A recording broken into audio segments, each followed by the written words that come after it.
guys had a chance to look over the Yeah. conditional use permits? Mm-hmm. I have. We had one letter Right. from a citizen that lives nearby. I actually drove by his house. There's a tree that's 50 feet tall, but blocks his view more than a building would. Mm-hmm. But I did. That's Correct. Jordan Wright. I mean, that one, Todd's is huge, but I know his very well. But Mm-hmm. it's a big one. Yeah. But So on that one, we need to just make sure that he's aware that any plumbing, electrical that they do put in it needs to be permitted. We need to come and apply for those permits okay, and make sure that it doesn't get converted to a a business. recreational basketball, have a league or whatever Oh like that. yeah, I think there is a We basketball. don't want to leave? They I thought we do. want to leave. That's cool, but then they need a business license. 25 Amanda? feet is the maximum height. Is that correct? On these outbuildings. Yeah, I think Is 25 that feet. 25? Isn't it, Mary, 25 feet? A believe peak, so. For the peak. Yeah. I think it is. Yeah. So And- he's under that. and he's under that. It's 23 feet, 8 inches, so he's close, but. And he's, That's the one setbacks are- where we got the letter on, right? Yeah. Yeah. There's a huge tree, like right here. It's massive. And So the this people- guy, the he's people back that here. behind him live over here. Yeah, backyard to backyard. Yeah. I don't really see a problem. Mm-mm. I mean, he's got the right to build it there. Yeah, and he's within all of the Yeah. boundaries. Hello, Amanda. So I'm gonna jump right here to the rezone. Okay, Okay. I mean, I think these others are okay, right? yeah. I think so too. Meeting right now? Sorry. Okay. Move in. So, move into your 6 feet. Okay. That's all they say, right? There we go. I'll put my mask on, so then I can get a little bit closer. We're fine. And I'll put mine on too if you're more comfortable with that. Had another phone call tonight from Brandon Richards. Okay. Talked with Reed regarding this. And then Brandon called. He's not going to be able to be here. He will be available on the phone if we have to call him. If we have any questions. A couple of things I found out is that the original application was June 30th. Okay? That was For the 52. for the 52 Okay. acres. We didn't hear it until August 13th because of just the time and the meetings and getting everything in, okay? And that's when we tabled it till November. Then August 19th, so a week later, then they came in and reapplied for 18 of those acres. Brandon said they actually, here's his take on it. He says they actually filed prior to any knowledge of what the city was planning to do. And also, they are entitled to a discussion and a vote, so really tabling is not, should Right. be a consideration. Yeah. We certainly could recommend a denial to city council and move it up to them to make a decision, and then they'd have to, or we can recommend approval. Based on what we've learned,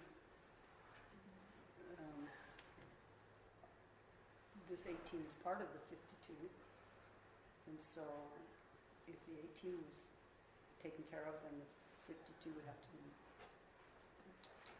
what's the word I want, not rescinded, but withdrawn. Because basically you're asking for Hey. Hey, um, Jacob. two different, on the same thing. So So who has to withdraw that? the The homeowner? applicant, Okay. yeah, So it's still, both of them are still in play, so you're telling me. yeah, the 52 acres is tabled till next month. So can that be rescinded? It just needs to be They can rescinded by, withdraw. Yeah, we Okay. just need to come into the office and withdraw it, and it comes off of our agenda for next month. So then how does that work tonight? We're just doing 18.1 tonight, Yeah, so the 52 acres is next month either rescind. So if they don't rescind it, but this is approved or denied well, tonight, I believe that it would have to be, if we recommended to city council that they rezone this 18 acres, it would have to be conditioned upon on rescinding the withdrawing 50, okay, the 52. okay. The feedback I'm getting from both of our council is that's probably the way to go, but we don't have to go that way. What's the reason for why that's probably the way? Because the biggest thing is that they filed these requests prior to any knowledge of any general plan modification actions being taken. And so when they filed it, it was based on what was current then. And so got that one, and And a rezone is different from a plat, meaning like if it's R2, that's one thing, and later on when they bring an actual plan for a development, then we would say, well, is this fitting in with the things that we're now discussing, Ryan? Does that make sense? I'm not So- following. All I'm saying is that if we're feeling concerned and reserved about approving this particular part of land for a rezone, because it's not fitting in with what we're doing now with updating the general plan. Mhm. A rezone is merely just a change in how it would be developed, but once it's In the developed, we land would use. say we need to approve this according to the plan, like when we start thinking about trails and green space and all those kinds of things that are of Yeah, that right. concern. Yeah, You know, right now, we're just looking at a Just land as, use. just as zone, What they can use that land for, how they can do it's just a zoning, right, right. How it gets developed is the next step, is something that would be considered in the future under the new, right. Well- And under the then new we'd be ideas. looking But at, this was under conditions that this would basically, almost basically be going forward when we did our motion on opening up the general plan, is what I thought. I thought that was in the motion. That the things that were done prior to that would basically be getting approved and moving on. Well, I think the We have to motion was consider it, that yeah. we would look at it to make sure that we were within our legal limits of doing that. right, But, and help me understand if I'm maybe misunderstanding, but this particular parcel has an overlay, an R2 overlay, which isn't, that doesn't mean it's a guarantee. Am I understanding that correctly? That's Like, correct. if we do have this list of factors that are gonna be in this resolution, if we are concerned about those things, then those are things that we still can take into consideration when we make a decision, regardless of where we're at in that process. yeah, just because it has the R2 overlay doesn't guarantee that it will be approved. Okay, I just want to make sure I understand that, because I think there's been kind of some, There has been, Confusion and I think over there's that. been some misinformation or confusion on, well, it's overlaid to R2, so we feel like we have to do it. Well, as a planning commission, we don't have to, but we need to have compelling reasons why not, because it does, if it does fall in, if everything falls in line, we need to have a compelling reason why not. But the compelling And part of the reasons, compelling reason is opening, trying to, but this was done before we opened the plan. I mean, they paid their dues before the plan, so I don't know how that could take effect. but those Saying you paid concerns your were dues. still there, which is why Right. we're opening the plan, right? Because we didn't really hear it till August, right? Yeah, it was Even though August- they, it was August We'd 13th. already discussed opening and had started, those wheels had been set in motion, well, so. we had done a few, I know, we hadn't made it public. you know, over the last couple months, there's been a lot of energy and time put into, you know, this document, these compelling reasons, and I think they need to be taken in consideration that, you know, it's not like we don't want them developed, but at some point, we have to make a hard decision, like we need to pause for just a moment and take a look at what we're doing, so. But that's what they're voting on next week. And that's just not even in effect as of tonight. Well, did he rescind his motion, Ryan? I don't think so. So he didn't rescind it, so it's still up. He never rescinded But it. what that one is that we won't look at any new Okay. applications for 9 months. That's the motion that's in effect right now. So we, as For a 9 planning weeks? commission, For 9 weeks? 9 9 months. 9 months. But the resolution that they're working on now, that's more, my understanding is that's more of a courtesy so that people coming in that are going to be applying for rezones are aware that that's the general mindset of what we're doing. But it's not according to the code, we don't have to have something, like, we don't have to have a resolution in place if you read through it. Right. There just has to be compelling countervailing public interest, which there is. And so that, legal was here tonight because that was my understanding when I read that. And I brought copies of it just in case there's any. Well, there were two things, two motions that passed. One was to open the plan, which we did. That was what we had authority to do. right, And we recommended to the city council that we put a pause on any development or rezones and those things, which they passed for the 9 months. The plan was open, regardless of whether they paused and everything. We would still have the authority to go through this process, even if everything else was still in motion, even if we still had to consider rezones. We just have that 9-month window where that's put on pause. And we're no longer tied to the 9 months technically because that was based off of 504. 504 limits you to 6. And we based it, when we passed that, off of 509. Nate commented that during the meeting that it was off of 509, not 504. The confusion came in the verbiage when it talked about temporary land use regulation because that ties it in with 504. But we're basing what we're doing off of 509, which doesn't have a time limit on it. So legal said 504, we can go by that? Not, because Commissioner Hill said 509 509 is what, or 504 is what he was basing off of, and legal said 509? 509, mhm. They said that's fine. yes. And It has to be 509 case is by the one case. that gives us the opportunity to look at them on, like she says, on a case-by-case basis, taking into account all of these items in this resolution, of which the resolution isn't official yet.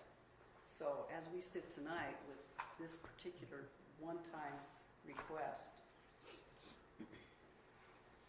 it was filed prior to any knowledge of these actions that the city plans to take to amend the general plan.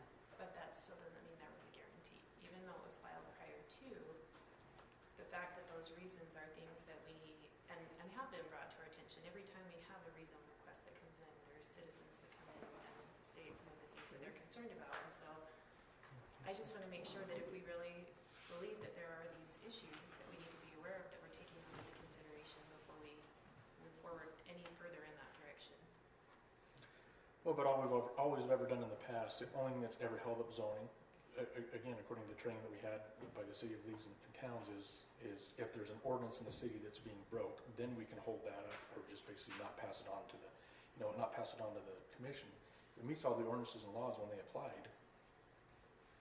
I don't know. Yeah, I don't know how we can stop it.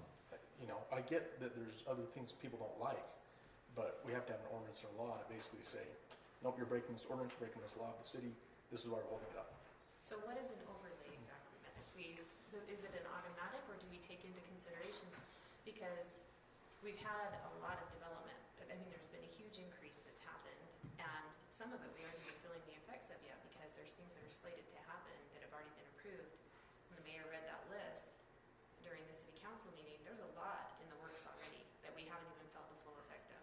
And so my concern is moving even further in that direction before we've taken a chance to look at some of these issues and how they are going to impact. I drove down 6300 to drive by this property, and it's a more narrow road. There's not a lot of traffic on it, and you think if you put down this subdivision, that's going to increase, and it's going to impact all the people that live in that area. And I just think it's a fine balance. I want to make sure that we're taking into consideration private property owners' rights. And as it stands, it's zoned R1, so we're not telling them they can't develop it. But maybe R2 isn't something that fits in with what even the current general plan. If you read in here, and I've marked several places where we talk about how strong the desire is to preserve that rural atmosphere, and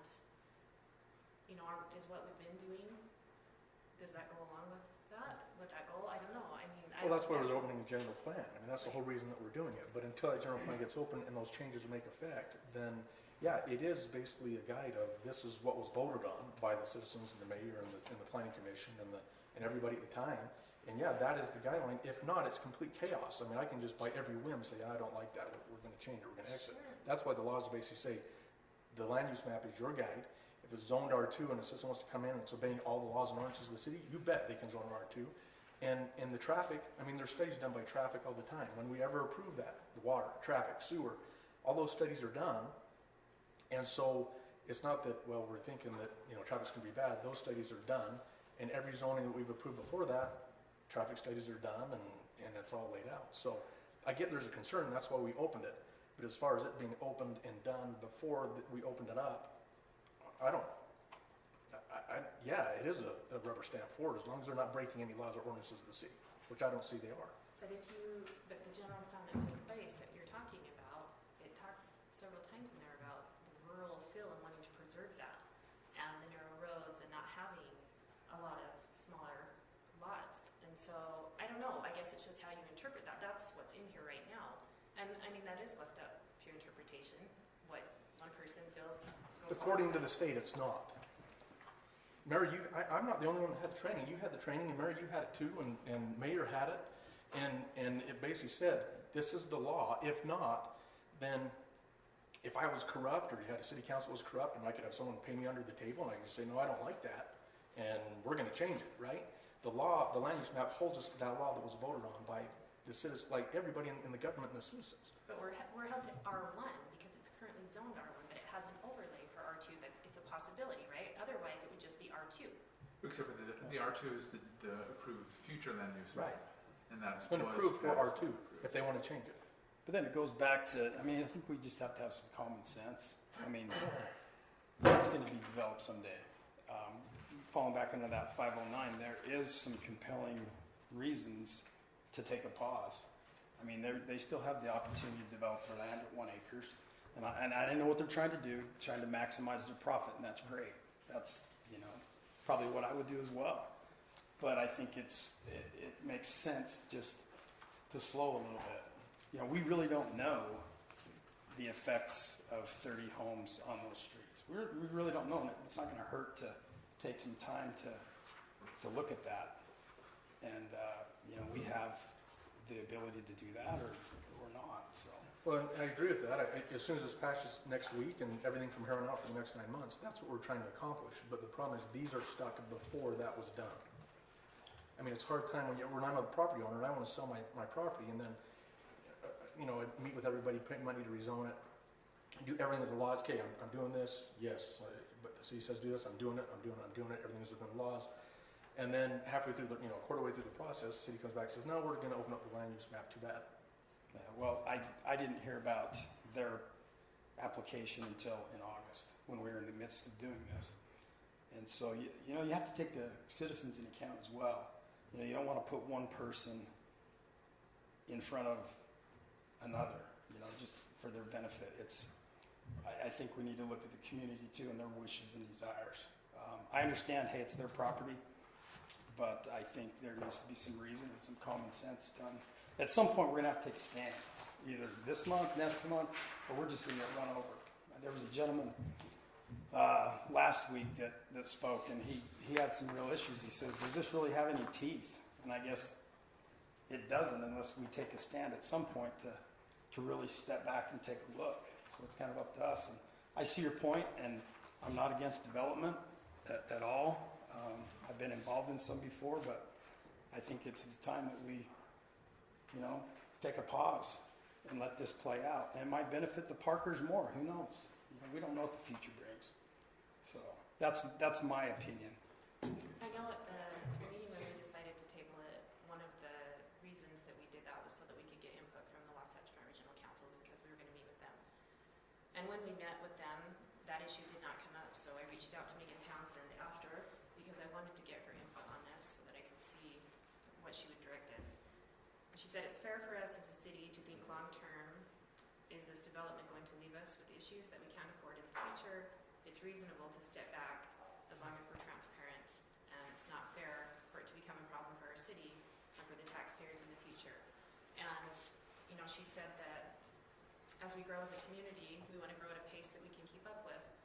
And I realized that there have been subdivisions that have just been approved because they had the R2 overlay, and I brought this up several times, but the situation down on 5500 north of 4000, in my line of thinking, that's an area where we should have taken a pause and we should have said, you know, there's a lot of subdivisions going in here. There's only so many outlets and inlets that UDOT will allow on 4000. And now we've got 5500. All of these homes, all of these people that live down there are being greatly impacted by the amount of traffic that is using that road to access their subdivisions.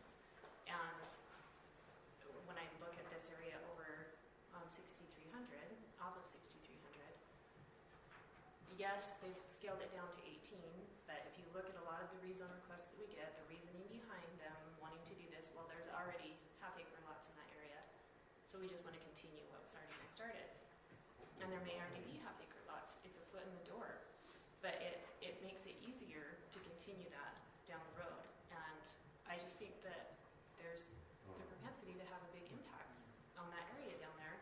And maybe this, and not to mention this is West Hooper, which when I've talked to people in trying to gather information for the general plan, there's a sentiment that as we get further west, they want to maintain that rural feel and keep the lots a little bit bigger if possible. And I realize this is a private property owner, but at the same time, that creates a ripple effect. And I think those are things that we need to take into consideration. I'm not trying to be unfair. I definitely want to be fair in the situation, but I also keep going back to the fact that it's currently zoned R1. We're not saying you can't develop. We're just saying if you want to go smaller, give us a second to try and make sure that this isn't going to be something that's going to negatively impact the community in that area and the people that live out here. Development's hot right now, and you know that, I don't have to tell you that. But these developers are, they're gobbling up the land as quickly as they can. They want to make hay while the sun shines. And it's not fair for this free-for-all to take place, and then they leave, and we are left holding the bill for the impact that it's going to have on our roads. Not just the roads that they put in, but everything else that's being used to access that. I just think it's something that we need to look at. Well, I think we're all on the same page. I don't argue with you at all that there needs to be a pause. That's being voted on next week. But what law are you aware of takes place if you buy a gun or if you do anything as a citizen? What law takes effect until it's voted on and is in effect? You can do anything you want up to that point until it's voted upon. We're just talking about a citizen that started the process before we even, it's not even a law till next week. But it's not a law, technically. This is a resolution. Or resolution to hold the plan to basically stop the zoning. Right, but there's not a law technically that we're breaking. It's a guideline. They still have to come to us, and if we as a planning commission, we plan. And so we look at the future and we say, there's some compensating factors here that need to be taken into consideration. Otherwise, there wouldn't be a purpose for us to even be here. But that's just timing. That takes effect next week if they vote upon it. And then, yes, everybody that comes in, we can say, there's a resolution done by the city council. It's on hold for 9 months. So we're all on the same page. It's just timing for citizens that came in before that took place and paid their dues before that took place. But you're tying it to that resolution, and I'm saying I'm tying it to the compensating or the compelling factors which existed prior to them ever coming in. Those have been concerns that have been brought to us for some time. We're at a point where we decided we're gonna open this general plan. We're gonna work on this because we're concerned about it, and those concerns existed before they came into us. Technically, that code, it doesn't say there has to be a resolution in place. There just has to be a problem. But then we could have stopped zoning for the last 4 years. We could have. Actually, we couldn't. According to law, we couldn't. According to the law of the land, we cannot stop it unless it's breaking a law or an ordinance. And I'll have to look, but from what I understand, if there are compelling factors, which I believe there are, like I mentioned, down on 5500, that something should have been done there, in my opinion. The 509 is opening the general plan. It's not talking about just holding up zoning just to hold up 509 zoning. doesn't open the general plan, though. We're talking about stopping zoning, a compelling us to stop zoning to change the plan. But on a case-by-case basis. Right. It's case by case. So it That gives protects us us. the If we have a case authority. that comes to Yeah. us, The 509 gives us the authority to be able to halt new zone requests for a period of time individually. on a It's case-by-case almost basis. 7, but I just wanted to real quick, just so everyone knows. So all the public hearings, even the one for the rezone, have been re-noticed. So everybody within that 600-foot radius has gotten the same letter. And I haven't had any, so just so everyone knows that it wasn't a continuation of the original request. been renoticed, in the paper and around town. And then, so the compelling argument is true, you'll need to make sure that you state that. And then it's just a recommendation to council. Sorry, recommendation It's just a recommendation of your decision to council. to council. Yeah. Okay, I couldn't tell if you said council or council. Council's so hard sometimes, thanks, Tom.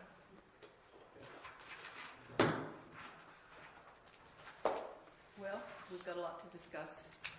That's some of the background that I wanted to present, having talked with legal counsel. You know, they said we definitely should not table this again. They are entitled to a discussion and a vote. And the fact that they filed prior to any knowledge that the city plans to amend the plan is a compelling factor in their favor, so I just needed to discuss that with you. The last item on our agenda is the Morning Meadows subdivision. It's a final approval. And Amanda, you had a question on that, didn't you? I was gonna just check with Tracy, there was a comment at the end. Talking about the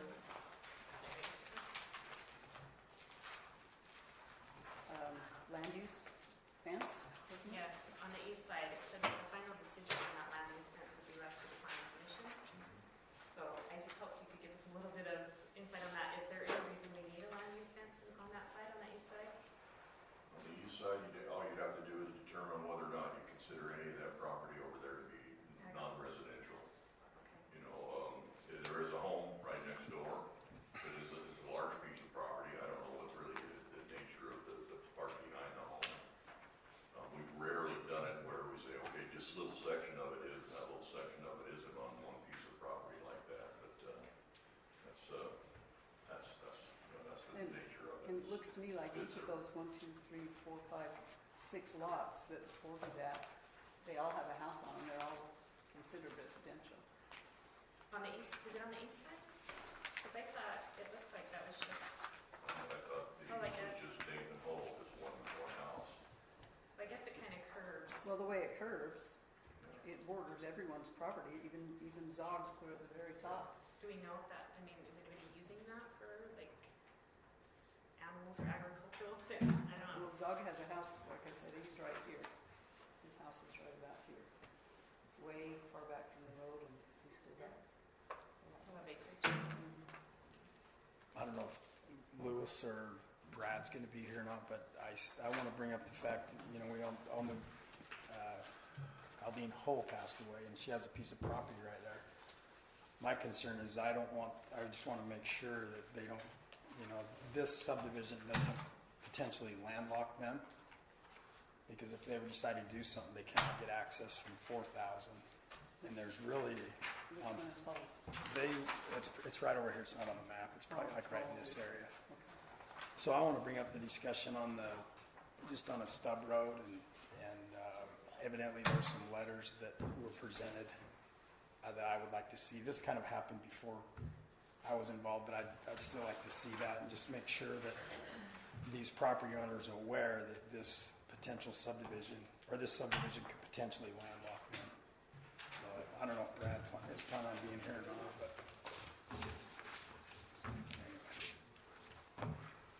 Okay. Well, it's 7 o'clock. And can you guys make sure your microphones are kind of like right in front of your face? Thank you. Is our recording, Yeah, I mean, we're getting some of these replaced with better microphones, but for the time being, it's got just a really narrow. mine wants to work? Yep, there you go. Yeah. Okay. Okay. So it's 7 o'clock, and we will convene our planning commission meeting for Thursday, October 8th, 2020. And, gosh, and we welcome everyone here. And thank you for coming. Commissioner Platt, would you help us with the Pledge of Allegiance? Sure. And Commissioner Wilcox, would you do reverence? Thank you. I pledge allegiance to the flag of the United States of America and to the republic for which it stands, one nation under God, indivisible, with liberty liberty and justice for all.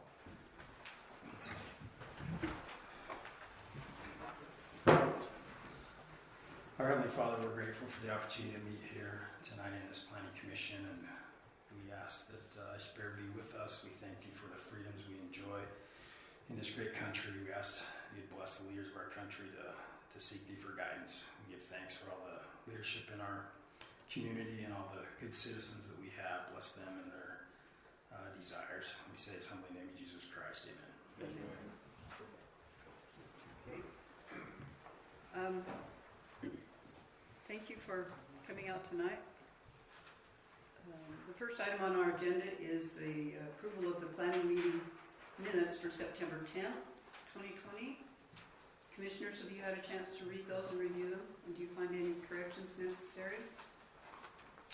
Read them, and I didn't see any corrections. Commissioner Platt? Looks good to me. That's good. There's a lot in there for you to have to, but I didn't see anything. Yes, that was quite an extensive meeting, and we had quite a bit of input. We appreciate that. So if no one has any changes to recommend, then we'd entertain a motion to approve them. I move that we recommend, or that we approve the minutes for the planning commission meeting on September 10th, 2020. Okay, we have a motion from Commissioner Draper. Do we have a second? I'll second. Oh, Go ahead, Chris. I'll second it. And a second from Commissioner Wilcox. Should we, all in favor of that motion? Aye. Aye. Any opposed? Okay, those meetings minutes have been approved, and then the next meeting that we had in the interim was a September 22nd, and it was a work session for our general plan. It was a Zoom meeting that we held with people from the Wasatch Front Regional Council, and it was recorded. Sorry, this thing keeps blinking out on me. But we discussed the scope and the timelines, details of the general plan, and how we would work and coordinate with the Wasatch Front Regional Council. Not everyone that's sitting here was at that meeting, but those that were, have you had a chance to read over? That'd be Commissioners Prince and Wilcox and Platt. Nathan, you were here. Yeah, I've run really good to me. Anybody have any comments on it? Okay, if seeing none, then let's entertain a motion to approve these minutes. I'll make a motion that we approve the meeting minutes for September 22nd, 2020. Okay, we have a motion from Commissioner Platt. Do we have a second? I'll second. And seconded by Commissioner Prince. All in favor? Aye. Thank you. Okay, the first item on our agenda tonight is this is a public hearing, so those of you in the audience here do have the right to be heard. Cindy, there's a chair for you, front and center. I really want to be there. You can move that. We like you here.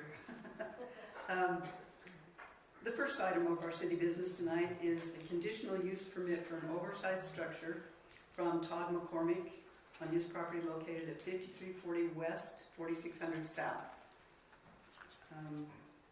Is there someone here representing Todd? Todd, representing Todd. Okay, so just state your name and your address, please. Todd McCormick, 5340 West, 4600 South, Hooper, Utah, 84315. Okay, and we see from your request that you want to build a rather large oversized structure. Got a lot of kids, huh? A lot of kids. And in your application, you've stated that there will be plumbing and there will be electrical installed, correct? And you've also stated to us that the structure will be used for storage, for family gatherings, for shop space, and basketball. Yeah? Okay. Now, that basketball use will be personal use only? Not planning on forming leagues and playing? Okay. Just know that that wouldn't be a permitted use, right? Personal use, family use, and that kind of thing. We'll have electricity. You'll know that you'll need to get permits for each of those, electrical and plumbing, and they will need to be inspected as they go. All right. Does anyone have any questions for Mr. McCormick? You're not putting this up yourself, are you? You're contracting it out? Is that right? Or Correct. okay. And how tall is it? I couldn't read it. It's so small. It's under 25, right? The peak. Your glasses are full. Well, I still can't read it. It's within all the parameters of the Okay. code. That's what I thought.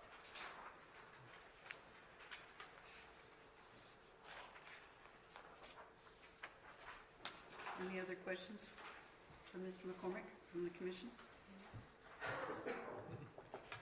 Okay. Thank you, Todd, appreciate that. Since this is a public hearing, we invite anyone who might have a comment regarding this particular application to step up to the microphone, state your name and address, and please limit your comments to 3 minutes, and the comments need to be pertinent to Mr. McCormick's request for this conditional use. So, are there any that wish to make a comment? Seeing none, then we will close public comment. And commissioners, do we have any discussion on this? Any comments? Looks good. Okay. Seeing none, then we will entertain a motion to approve this conditional use permit. I'll make a motion that we approve the conditional use permit for Todd McCormick at 5340 West, 4600 South for his oversized structure. Okay, we have a motion from Commissioner Wilcox to approve this. Do we have a second? I'll second it. And we have a second on that motion from Commissioner Platt. All in favor? Aye. Any opposed? Seeing none, this motion passes. Okay, thank you. Thank you, Todd. The next item on our agenda tonight is also a conditional use permit for an oversized structure for Jordan Wright on his property located at 6227 West, 4700 South. Is there someone here representing Jordan?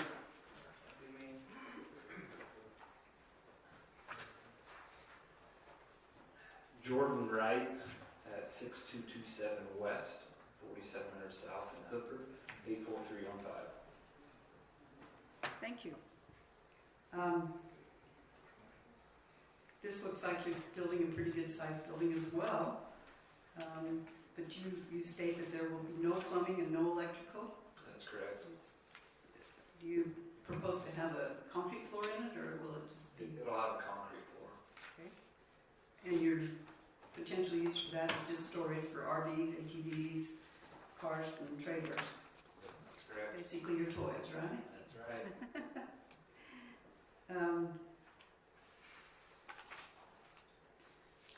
And you've provided us with your specs. Do you have any comments that you'd like to share with us so that we can better know what you're planning to do here? Just keep the toys from the kids. Keep them all so that they've got a... Keep them safe. Uh-huh. So the height of your roof is 23 feet 8 inches, correct? Yep, that's correct. 25 foot is our maximum height That won't be that. per ordinance. And are you self-building, or is it going to be contractor built? Contractor. Okay. I've got a question for you, Jordan. So is that footprint going to be where turf grass used to be? Used to have lawn? Yeah. Okay, all right. Yep.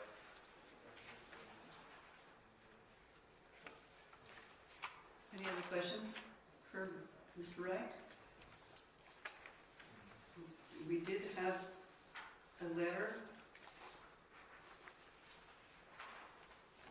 Should I read this? Yeah, go ahead. I've got it here. We had a letter from a property owner about, and the letter says, "My name is Gary Weaver. I live at 6240 West, 4800 South in Hooper. I'm sending this email because of my concern with my neighbor who is planning to build a building that is just too large for the space in his backyard. It's too high, too large, and too close to my property. It also cuts off any view from my backyard. My property is listed under the Weaver Family Trust. Thank you. I will be attending the October 8th meeting." I see Gary's here. Okay. Do you have any response to those concerns? I guess I don't understand how it's too close to his property line when it's over 60 feet from my back fence. Yeah, your drawing shows that you're 58 feet from the back of the property. That's more than enough space for him to have his space per se. And it's not really obstructing any of his views of another house that is right there. That's the only view that it's gonna change of his. Is that large tree in front of your home gonna stay, right? It's gonna stay. Okay. Yep, I'm not changing any of that stuff. It's just grass removed in the building there. Trees are all staying, none of that other stuff. I made sure it's enough from my property line in all directions in my home. Mhm. So, Yeah, it looks to me that your closest point that you'll be 8 feet from the property line to your west. and that'll be the drip line as well. That's your drip line, That's the okay. drip line. Are you planning on putting a concrete driveway to approach this big No, building? it is only, it's gonna remain grass, and then it's just inside the structure will be concrete. The reason why I asked you about your turf grass, I just, I was trying to, have a reason for Gary, but just that plot of grass is going to save roughly 30 to 50,000 gallons of water per year, and so I don't think it's a bad thing. I don't see Less to mow. less to mow, and we know water is a precious commodity. So anyway, that's why I asked you that question. Okay. All right, any other questions for Mr. Wright from the commission? Okay. Thank you, Jordan, appreciate that. This is a public hearing, and so we would invite anyone who has a desire to make a comment regarding this item on our agenda to step forward and state your name and address, and let us know what your pertinent concerns are, be they positive or negative. Is Gary here? Gary is. Did you want to add anything to your The only letter? fact is, You need to come up here, please. Eddie, it didn't matter to me how close it is to my property line, I would have been against it, so. That's my only concern. Okay. But you do understand, Gary, that he is within all the ordinances, all the requirements.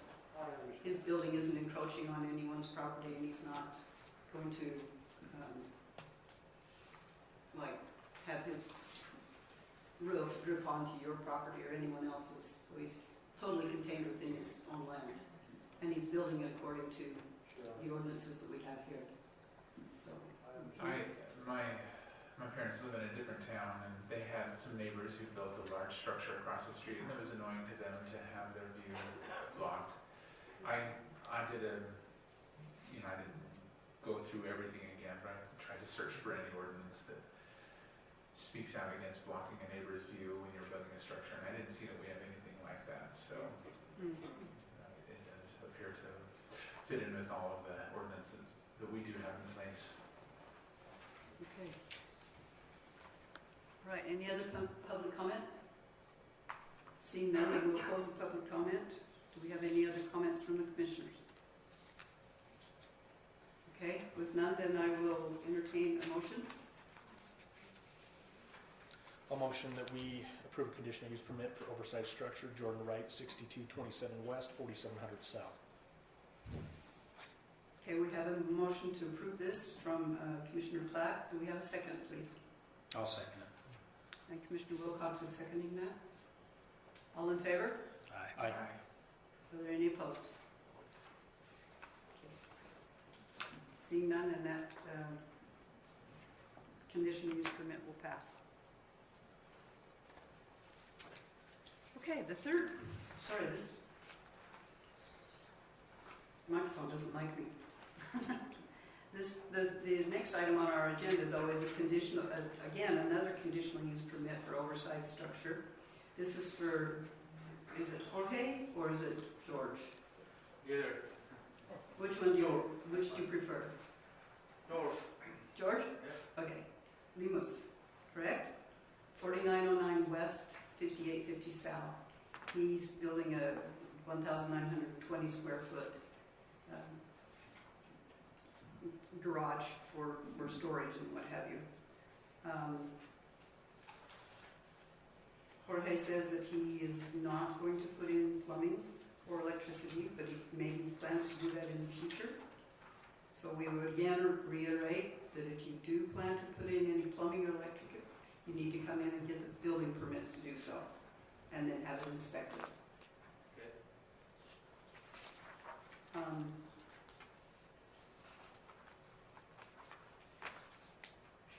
Would you like to give us any other further information?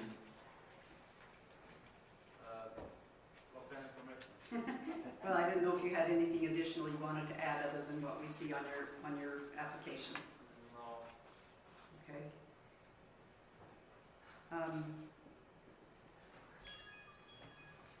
Do we have anyone here that would like to make public comment regarding this conditional use permit for the oversized structure? Okay, seeing none, then we'll close the public comment part.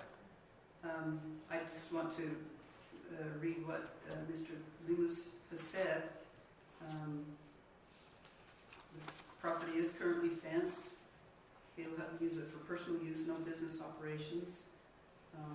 Doesn't feel like there's any safety issues.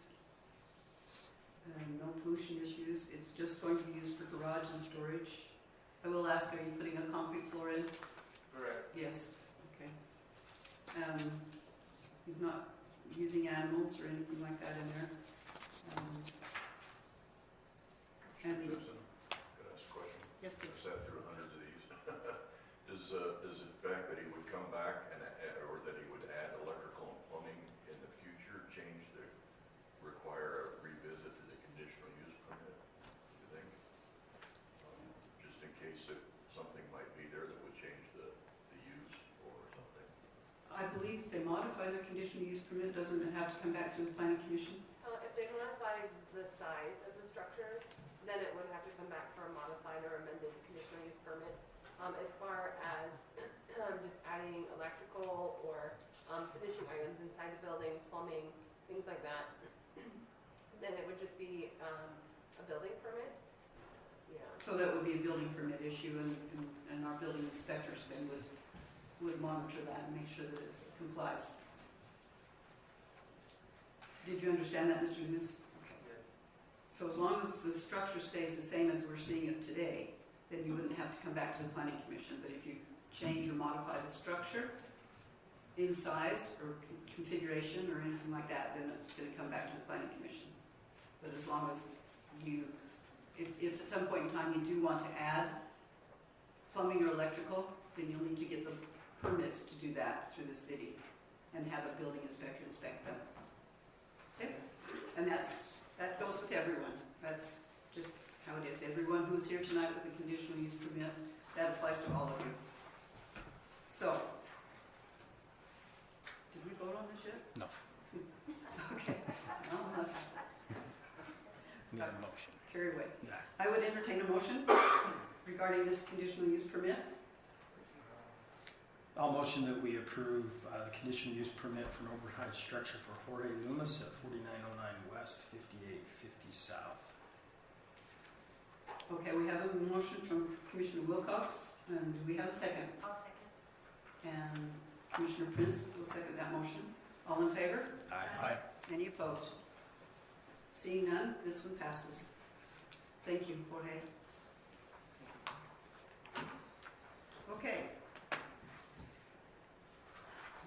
item on our agenda is a request, it's a public hearing, it's a request for a rezone from R1 to R2. It's been submitted by the H.L. Parker Farms on the property located at approximately 6050 South, 6300 West. It encompasses 18.1 acres. Do we have a representative here? Well, excuse me, Beverly, before you stand up, let Tracy give us his presentation. I'm sorry, Tracy. Hey, I'm easy. There you go. All right, so this is an aerial of the area being associated with this rezone request for H.L. Parker Farms, R1 to R2. This is 6300 West, 5900 South, so 5900 West. So it's your agenda says 6050, so right in this area is 6,000 South. I think this is 5950 South. So this is the 18 acres that's in question. The applicant provided a map, as soon as I can get my computer to respond. Try again. Hang on. Crazy thing.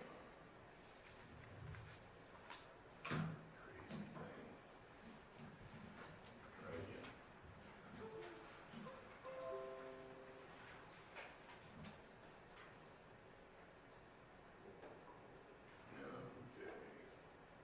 Okay. Got that.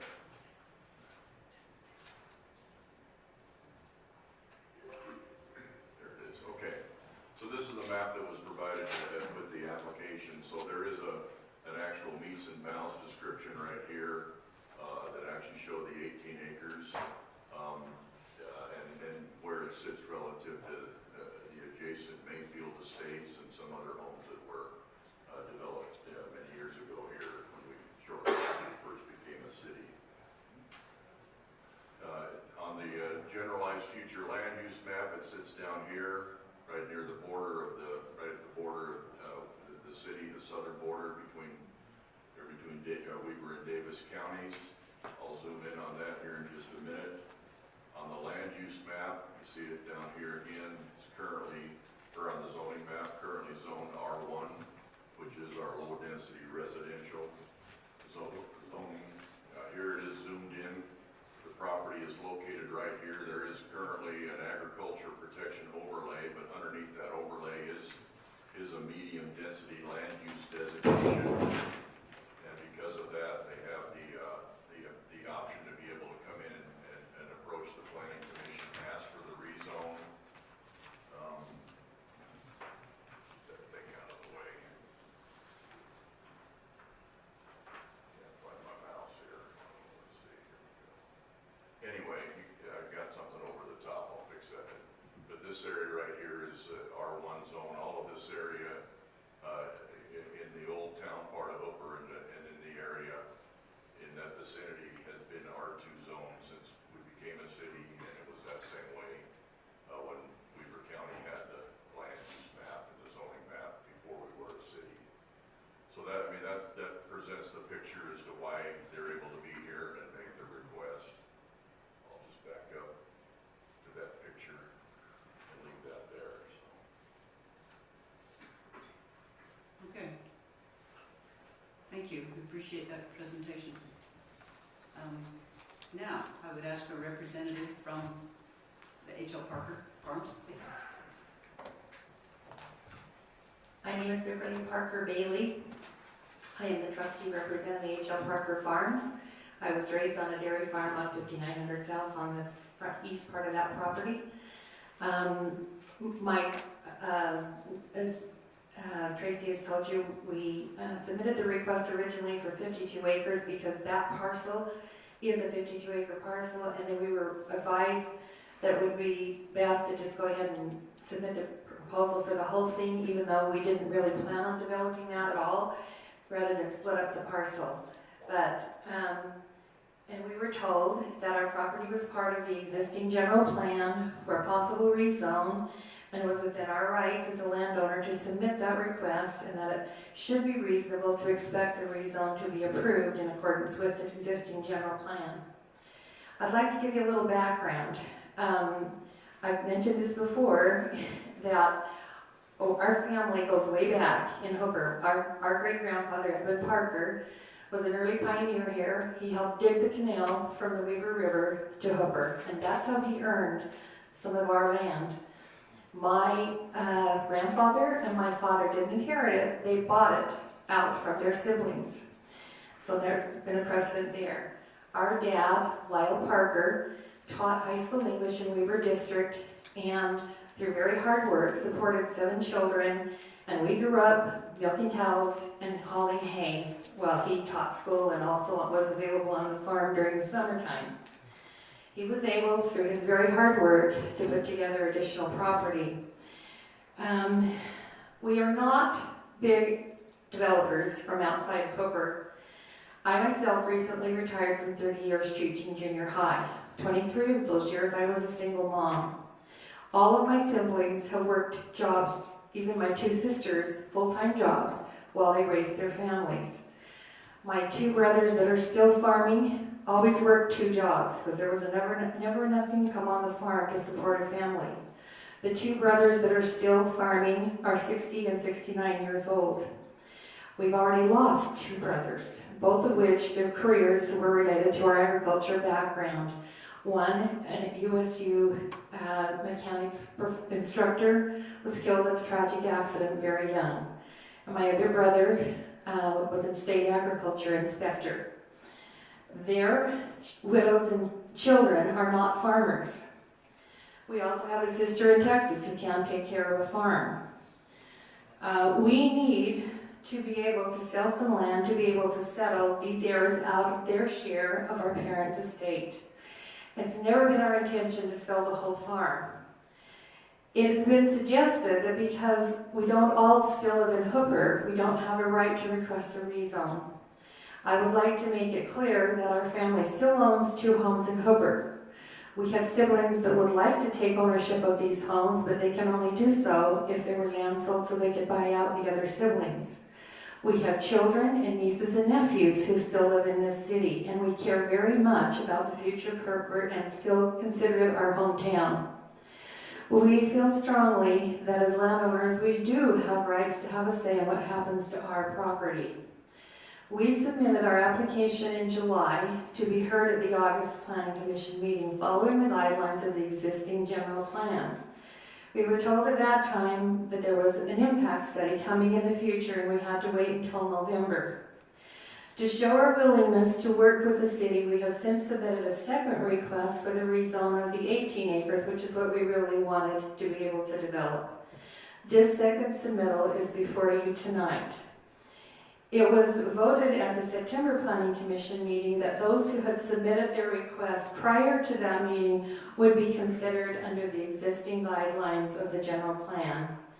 We feel that that is the only fair thing to do. It would not be fair to change the rules in the middle of the game. If we can get an approval of the rezone of the 18 acres, we are willing to withdraw our request for the rezone of the 52 acres that we already had submitted. We therefore respectfully ask that this new request not be tabled, but be forwarded with a positive recommendation to the City Council. Thank you. Thank you, Beverly. Any other public comments?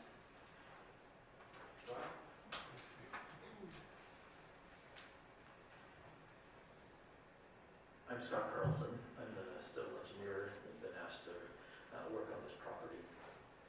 My address is 2264 North and 1450 East in Lehigh. I prepared a few remarks just to keep my mind straight and be efficient in my comments to you. The application that you have before you was prepared in response to concerns by some commission members at the August 13th, 2020 Planning Commission meeting. The concerns appear connected to the idea that developing 75 lots on the requested 52 acres was a large number, and that even if it was spread out over many years as described in the presentation, it was more than they wanted to recommend an approval on. We attempted at that time to accommodate that thought during the meeting and asked for the commission to recommend an approval of the west 18 acres and not on the east 34 acres. The response from the commission was that you have to address the application that was made and was presented for you. For that reason, we prepared a new application for the west 18 acres all by itself, paid the fees again, and made a submission. This was submitted in late August, and here we are now. The proposed 18 acres fronts on 6300 West Street and is adjacent to the county line on the south and to an existing subdivision on the north. The east boundary of the rezone application is the Parker's field and is intended to remain agricultural under this new plan. A rezone of this property from R1 to R2 would allow for approximately 25 to 30 residential lots plus the roads needed for that subdivision. The preliminary sketches that we have anticipates that we include a cul-de-sac and a little connecting loop road so that these lots and emergency services would have two access points. The development work anticipates building standard road widths and curb and gutter and sidewalk and all of the utilities that would go in with that subdivision. The existing 6300 West Road along the project frontage would also be widened to city standards. These proposed large residential lots would comply with the requirements of the R2 zone. One public comment letter that was read in the August Planning Commission meeting had several comments, but we didn't have an opportunity to respond to those comments in August, so I'd like to respond to them now. We expect that the environmental concerns mentioned would be very minimal, and due to the upgraded standards today, the potential environmental impacts would actually be less than the older homes adjacent in the subdivision next door where this letter had come from. We are confident that the police and first aid and fire protection can be appropriately provided for, and we're certain that adding these new lots will actually increase property values in the area and add improvements to the quality of life for citizens. These few lots will not cause traffic problems on the surrounding streets. The 8-lot Parker Legacy subdivision to the north will be spending over $600,000 to widen a segment of 5900 South Street and to add curb and gutter and sidewalk and improve the utility services on that street. The Parker family has already spent over $70,000 to install a large diameter pressure irrigation water line on 6300 West Street. And they will spend over $1 million in public streets and utilities in the 18-acre subdivision. Property values will improve with all of this investment. The subdivision and the wonderful families that will move here will be an asset to the neighborhood and to the city of Hooper. Recently, the Planning Commission and City Council have been considering a resolution regarding a temporary pause in rezoning applications. There we go. I have the same microphone issue. Given that the Parker rezone request was filed in July and then again in August, it was filed before the new resolution would take effect. We would request that this project be processed, reviewed, and accepted under the code that was in effect at the time that it was filed. We believe that it's inappropriate to change the code after the application was filed and attempt to retroactively apply it to prior applications. We request that this application, before it be evaluated in accordance with the current general plan, which anticipates allowing R2 residential zoning as is being requested. Development of these 18 acres at the proposed R2 zone will provide large lots, construct nice homes, increase the city's tax base, and bring great families to the city. This proposed project complies with the approved general plan envisioned for Hooper City. We encourage you to forward a positive recommendation to the City Council for an R2 zone on this property.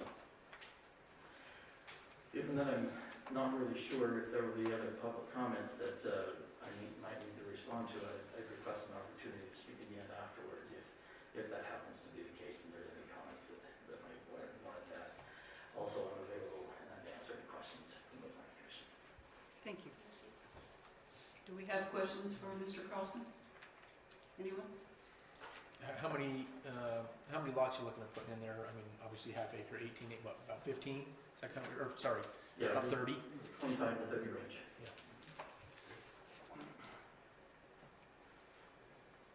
Have any questions? Anyone? For Mr. Carlson?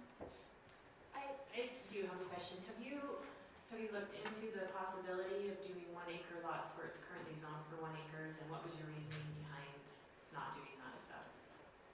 Yeah, the experience that we're having on the 8 lots on 5900 South, the cost of development is so much that it'll be just barely a break-even project. And those are half-acre lots. But because they're one-sided road, all of the improvements are being built, but they only get lots on one side. So it's really an expensive process. We have the same problem with the 1 acre lots. It requires so much frontage to get to that extra width, and so few lots to sell, that it makes it very difficult to pay the current expenses of building all of those roads and utilities. So just so I understand, the 8 lots that you referenced, you're not making any profit off of those, you're just barely breaking even on the development of that. That's right. What would be the motivation then to further develop if there's not profit in it to be gained, I guess? On the 8 lots? Or Well, on these others, because I'm assuming it would be in a similar situation, unless maybe I'm not understanding. this would be a little more efficient because you will put lots on both sides of the new roads that are being built. On those 8 lots, we have to build almost the whole road, and yet there are only lots on one side. So it's not very efficient. Same problem if we tried to do 1 acre lots, because you'd have half the lots again. Okay. All right. Thank So, you. I've got a question. So you said it's gonna cost $1 million to put the infrastructure in? Is that what you, That's our Same. current estimate. okay, for these 18 lots? And so, I noticed you had your other 8 lots for sale right now. So that puts you at 65 apiece, basically. So you're investing $1 million, so that leaves you about 800. Is that kind of what you're figuring? It is really expensive to Yeah. build all of the roads and to put all of the utilities in. So it's quite a process. Yeah. Construction costs are extremely high right now. I have a question, just, and I don't know if you are an authority to can answer this. Do you know what 1 acre lots are actually selling for as opposed to half acre lots when it gets down to the consumer? The last 1 acre lots that Parker family sold in Davis County were in the 140 to 145 range. Okay. The half acre lots are also estimated at about that same range, maybe 150, because they have sewer, so they're a little different there. So it's really not that much difference between a 1 acre lot and a half acre lot, depending on what you have provided as amenities. Thank you. Appreciate that. Commissioners, do you have any other questions for Mr. Carlson? Not at this time, All right, but now. maybe later if we have public comment, there might be Okay. some additional. Okay. It is a public hearing, and so we will open it now to public comment for those who wish to speak. Actually, Scott Carlson was part of that public comment, so was Beverly, so we're still processing public comments. Hi, my name is Matt Wallach, 6161 West 5950 South, here in Hooper. Just a couple of comments, ma'am. I appreciate your stance, and it is your land. I recognize that you have a right to do what you want with your land within the zoning.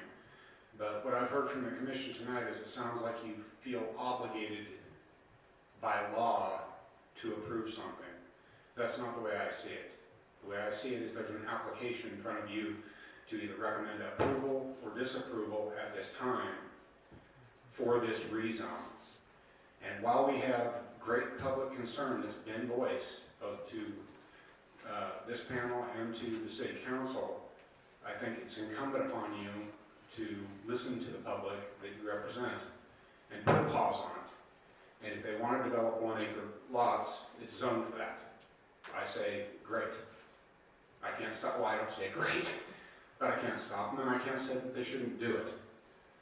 But while this city is growing exponentially, it appears, and at too fast of a rate for the infrastructure that we have,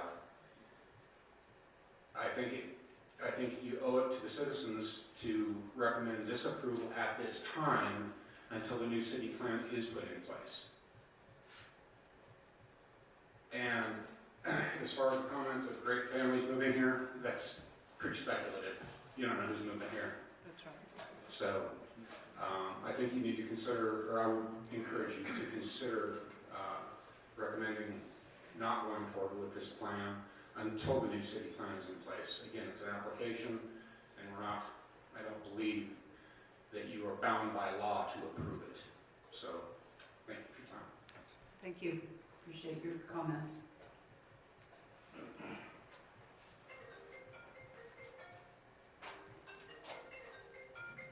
I'll wait till he answers his phone.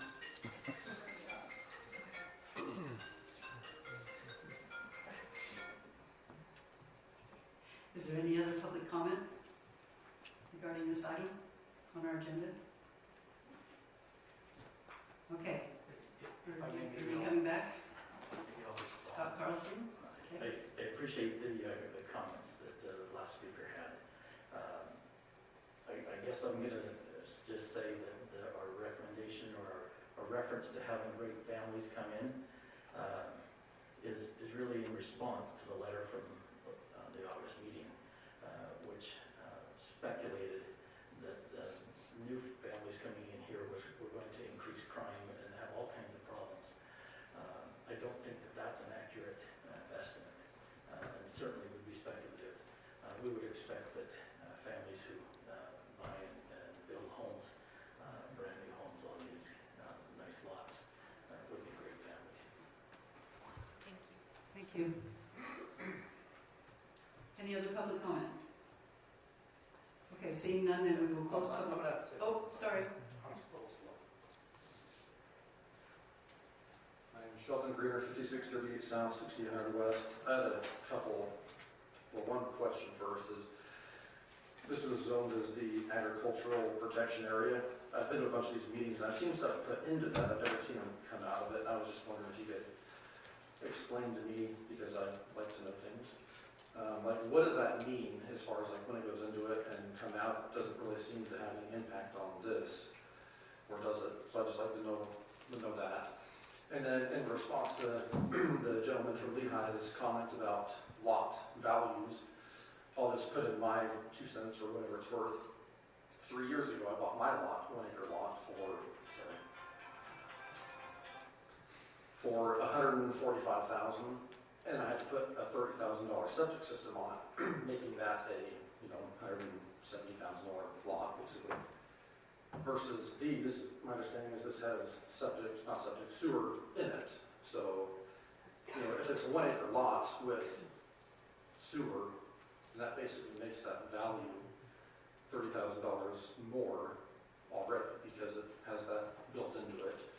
So, in my opinion, it seems like he's probably making it sound like that value gap isn't as big as it really is.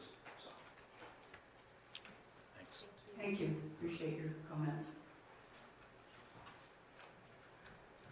Okay. Do you have a response on the agricultural protection?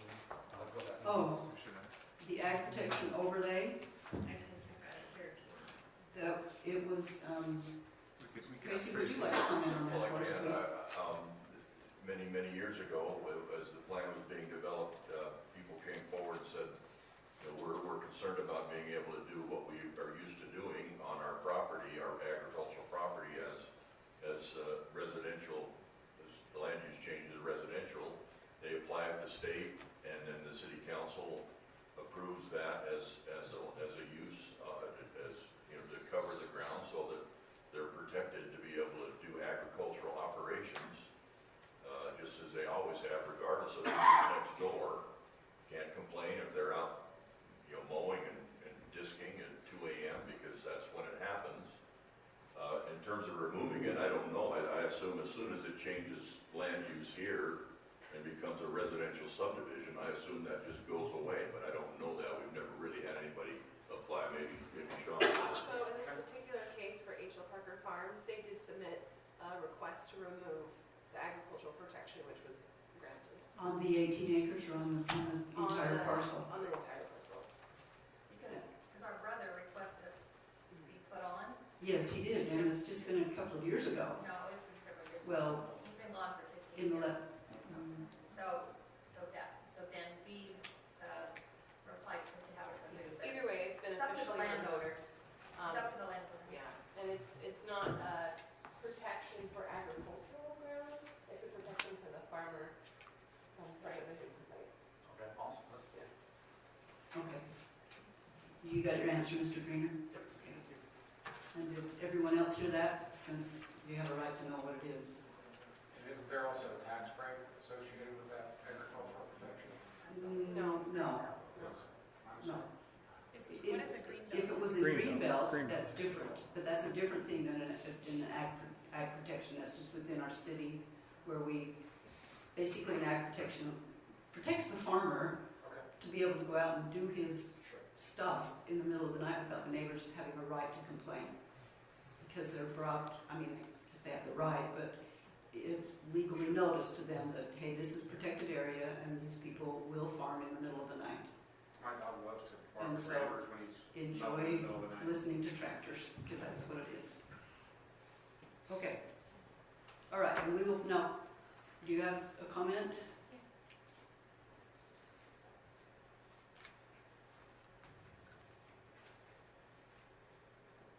Hi, my name is Mayla Parker. I'm the widow of the elder brother of H. Lyle Parker Farms, Curtis Parker. And we lived in the one little lot for years. He passed away. My concern is Beverly and all of them have worked very hard to try to resolve and help this to help the whole family. And it's easy for someone else who isn't involved to say, well, you have to keep that as a farm, you can't sell, you can't develop, without having any idea what it's like if all of the siblings start passing away and it goes down to a generation with many, many grandchildren trying to resolve something. And it's easy to say, well, you have to keep it as a certain agriculture or a farm, not realizing how hard sometimes it is to have enough income to cover even taxes or all of it. And like she said, if there aren't ones to carry on that farming, it's easy for those who aren't actually in it to say you have to keep it as it is. That becomes pretty impossible with that many involved in the family. And from being on both sides, it's nice to live out in the country and not have lots of neighbors, and I know from both sides of it. But we need to realize what is fair to the family and what they need to resolve to make that fair to that big family. Thank you. Thank We you. appreciate your comments. Any other public comments? Okay, seeing none now, I will close the public comments and turn it back to our commissioners for discussion. I have a comment. First off, I do want to say that I appreciate where you're coming from, and I know that it may seem otherwise, that I'm not sympathetic to what you're saying, and that's not the case. I very much value private property owners' rights, and I appreciate what you said about your heritage here and the ancestors that you have that lived out here in Hooper, and this inheritance that you have that needs to be divided up amongst your posterity. At the same time, everyone that lives here in Hooper has an inheritance. Their home, whether it's the physical inheritance of their property and the community that they will pass on to their children one day, or selling that property, we also have to consider that, and that's something that is important. We have to think about what it takes to preserve that community. And unfortunately, timing, I feel like, is just not in your favor in the regard that there's been a lot of development that's gone on here within the last few years. And when this general plan was put in place, these overlays that were put in for R2, I don't feel personally like the intent was ever that all of those areas were going to become R2 as quickly as what they have. In looking at the Utah League of Cities and Towns, their handbook, under 10.9A 502, it states that we need to consider each written objection filed in accordance with subsection 10.9A 205 prior to, and then it goes on. And also, in making changes, the Commission should be influenced by the general plan. If the change is supported by the general plan, then reference to the plan should be used to give support to the decision. If it is in opposition to the general plan, the Commission should acknowledge the plan and give reasons or findings for the lack of concurrence. So, having said that, I'm going to go to our general plan. The purpose of the plan provides standards for safety, energy conservation, transportation, aesthetics, and recreational, educational, and cultural opportunities. Also states the residents of Hooper express a strong desire to maintain the rural feel of the area. Many residents have lived in the area for their whole lives, as did their forebears, and while there is a certain resignation to change, there is also a strong determination to maintain these special or unique aspects of the community. Some of these include narrow roads, large lots, night skies, unobstructed by lighting, and a strong sense of history. Page 5 again, it references retain and enhance the rural atmosphere of Hooper City. Page 10, adopt development and site planning standards that preserve as much open space as possible. Page 27, protect and enhance the air and water quality within the community. These are all things that, as you know, were discussed as we decided to put a pause in place.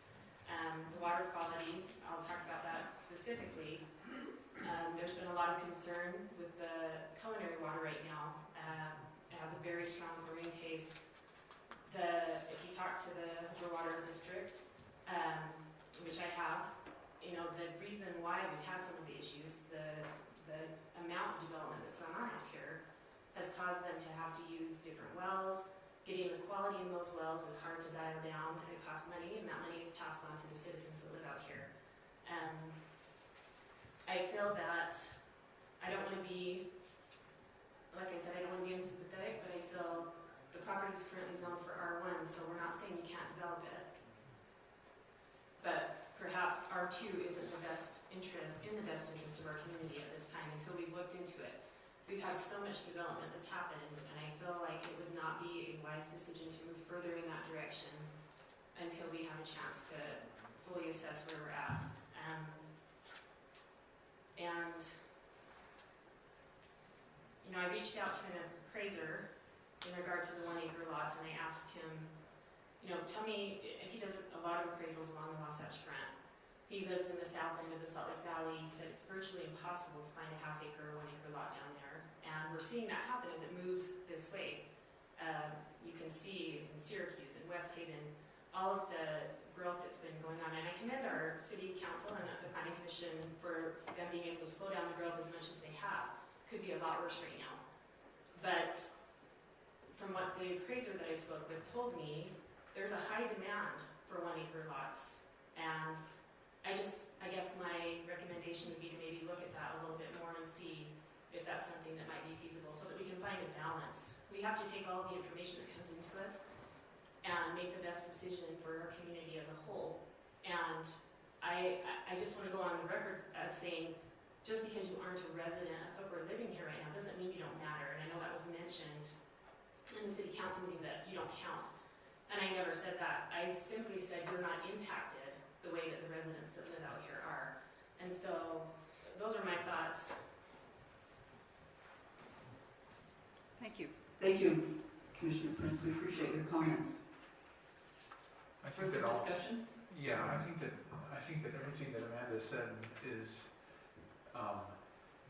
valid, but I personally feel like it's valid to what we're doing as a commission to open up the general plan and discuss what happens from here on out.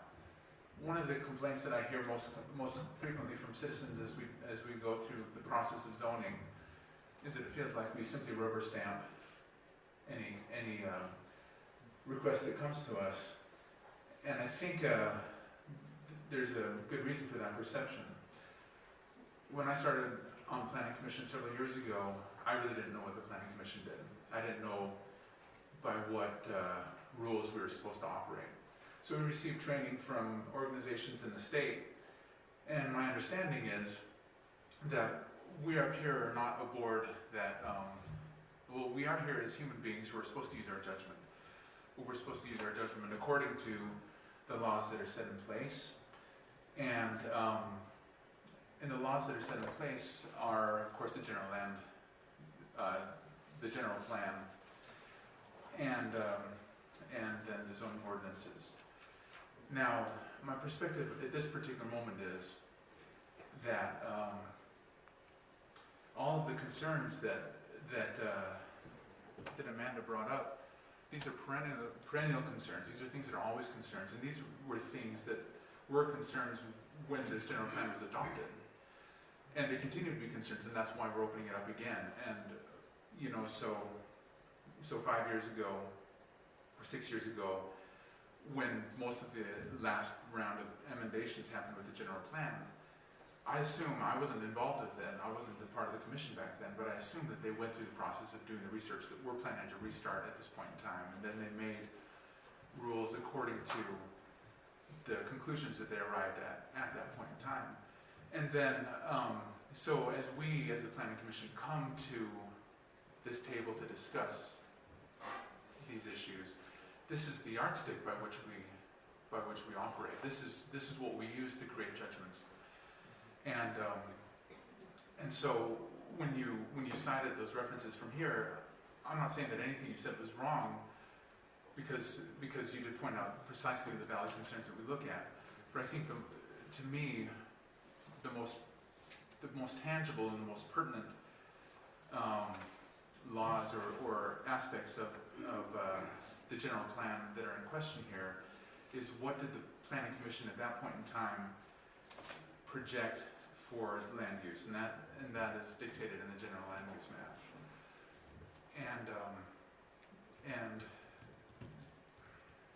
And so I give it as my opinion that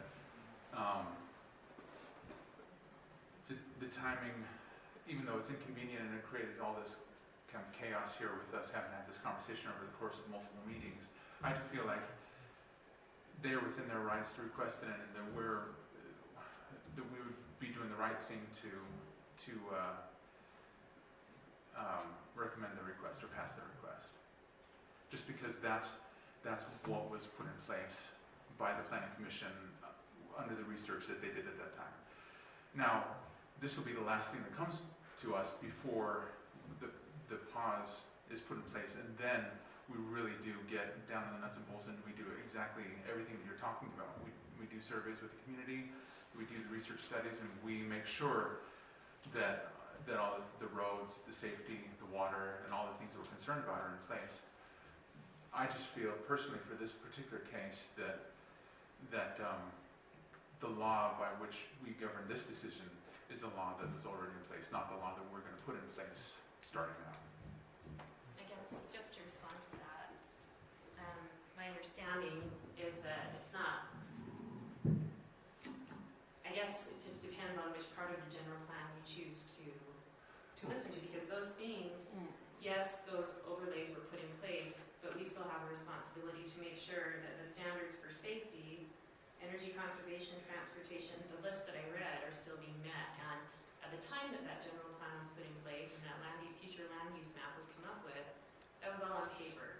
And sometimes it's hard to anticipate on paper what the actual impact of something is going to be. And at the last city council meeting, the mayor read a list of subdivisions that have already been approved, that are already moving forward, and we haven't yet felt the impact of those yet. And we have started to feel it of these others that have gone in, and just the transportation, driving on 4,000 or 5,500, you feel that impact.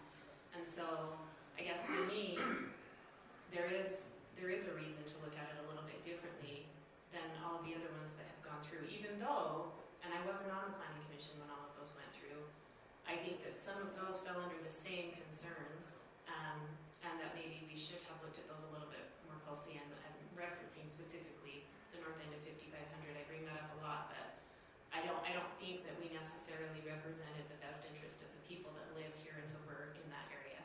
Could I just say something about that real quick? Okay, we recognize that there was a lot of development pressure there. We went out as a city and we got a grant for $3.8 million to improve that road all the way from 4200 south to the north end of the city. I mean, that to me represents understanding of the impact and trying to deal with it. I don't know how else to deal with it.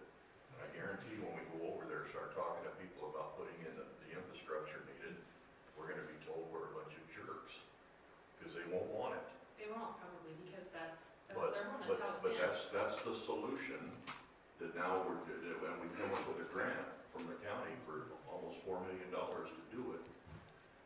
And you know, that will improve their situation dramatically. It'll improve their situation dramatically now. And it'll improve their property But values. going backwards to where they were before, they probably would have been okay to just have their property the way that it was without. Except some of the people along there, like Jay Thompson, sold his property to make it happen. Right. You know, so I don't, you know, so that's a balance you have to understand as well. I'll just say what my thoughts are is I feel like I know the Parkers and the representative pretty well now. They've been in here a lot and an awful lot, and I do have sympathy for that. And you put a lot of time into this. I've raised not as many as some of you in here, but 4 teenagers, and sometimes when you know, and don't get me wrong, I don't think you're teenagers, but sometimes, you know, you look at the decision and you have to make a decision for them in their behalf, and they don't like it.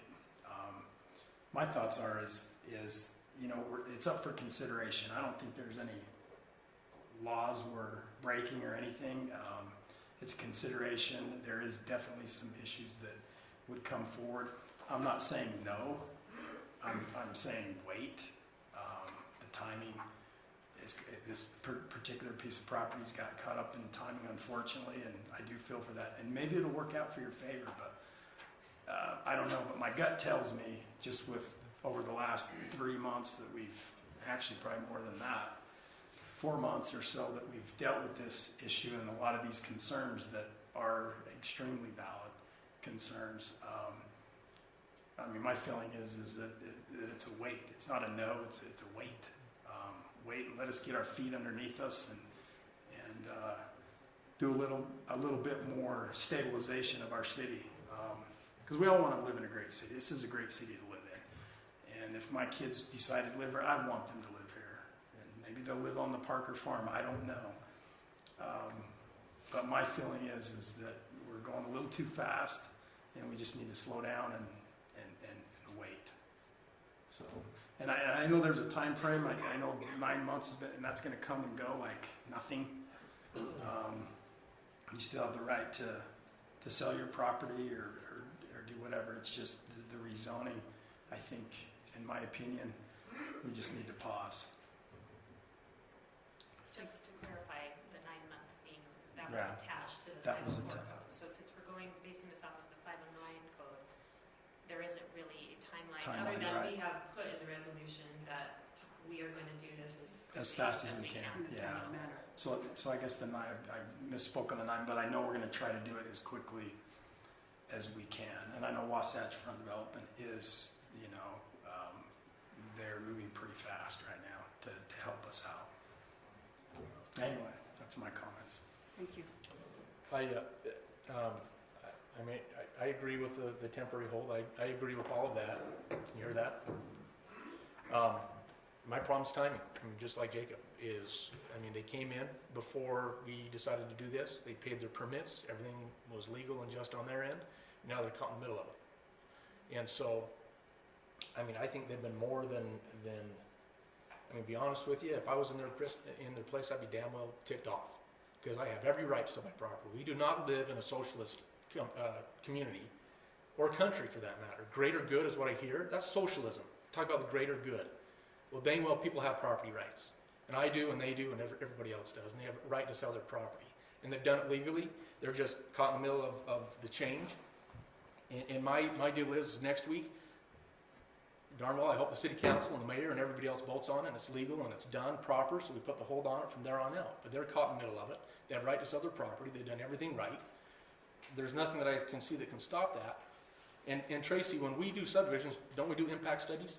Don't we do sewer studies? Don't we do water studies? Well, we don't, you'd have to talk to Hooper Water about that. We certainly know what the sewer capacities are all through city.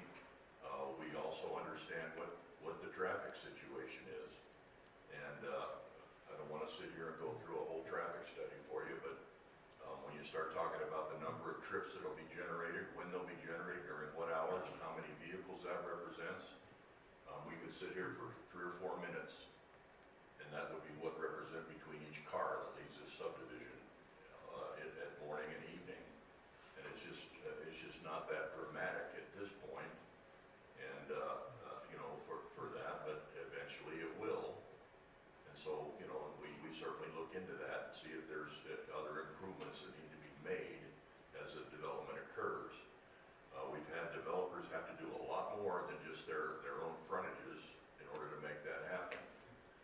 If you look down 5500 South, when Higley Meadows came in, and had all those kids that were coming from up to the school, that developer had to build all that infrastructure along the highway there, because that was the impact that we saw, and said you're going to deal with that and make that impact, make that impact go away. We have impact relative to extending stormwater and everything else. I mean, that's just something we look at as a staff to be sure that the impact is minimized. They pay a sewer impact fee, they pay a park and trails impact fee. Those are the only two that we have, and probably the only two that we'll be able to justify until we're collecting a whole lot more taxes as a community. At least that's what I've been told. So yeah, we do the studies. I mean, for years we've done them. That's why, yes, we do, I don't want to say rubber stamp, but we do approve them when they meet the laws and ordinances of the city. And like I said, yes, we need to change it. We need to discuss it with everybody's input. It's going to be changed, but they're just caught in the middle. And timing, like I said, I don't see how we can hold this up personally. And I apologize. I mean, personally, I apologize to you. I don't know how the government entity should have the power or the will to do that when you've done everything you've done by the law. But I think we're locked in up here. I think there's differing of opinions, which is fine. But it'll go to city council next week. They have their opinions and their vote as well. And let me told whatever that happens to be. But that's how I feel about it. I want to make a comment. Let's make it clear. We're not preventing them to sell their property. It's a temporary rezone. So in 9 months, 10 months, I don't know. It could definitely be rezoned. But if it's your property, I understand that. Yeah, if it's my property, yeah. And you need to make income, and you need to make the income off of R2, and they have every right to do that because that's what was in the zoning. We tell them no because we're temporarily looking at it. Well, because there's mitigating factors against everybody else. So if I buy a car, does that give me the right to drive at 100 miles an hour in a 40-mile zone with kids? I mean, it's kind of, you have to think of others as well. But there's no mitigating factors because everybody's not on the same page yet. The city council hasn't voted. We voted and put it forward. The city council hasn't voted to approve it, and that step hasn't happened as a whole. Well, we know there's mitigating factors. We up here know that. But there always has been. There always is mitigating factors. And it's getting worse and worse. That's why we're opening it up. That's right. But those mitigating factors were there prior to us even, this resolution, and we talked about this in the work meeting, it's more of a courtesy so that people coming in to request these rezones know the general mindset of what the city council and the planning commission are as far as there's some issues that need to be dealt with. And, I just want to clarify, I don't think you'll find a bigger opponent of socialism than I am. We're not saying they can't sell their property. They can't. But you are. No, I'm not. Yes, you are. No, we're not. We're saying we have a... What if the economy collapsed in 9 months and they couldn't sell their property and they did everything right and legal beforehand? Well, there's nothing that they've done illegal or not that way. Tell me why they Because can't. it's an acre. They're not making the amount of money that they need out of it. They can't sell their property for the highest dollar amount. There's a difference. And there's an impact. But you don't have a right to tell them they can or cannot sell them at a certain age. Then why do they come to us? Then why do we have a land use map?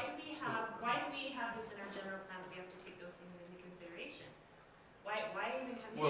If it's an automatic yes, why is it an application? Why do we even exist? If we don't have to look at the parameters and see if there are people that are going to be impacted by this. We're supposed to look out for everybody, not just one entity.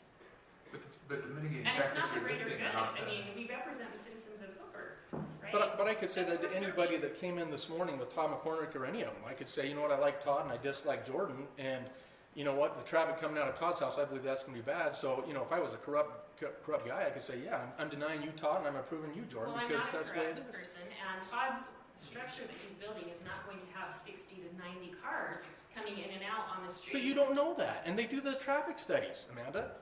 They do the traffic studies, but will there be more cars? And will you have 30 houses going in, 2 adults per household, most likely, plus they may have teenage drivers. I drove on the road on the way over here. It's bumpy. A lot of the roads are not even being maintained. It's not just the roads in their subdivision.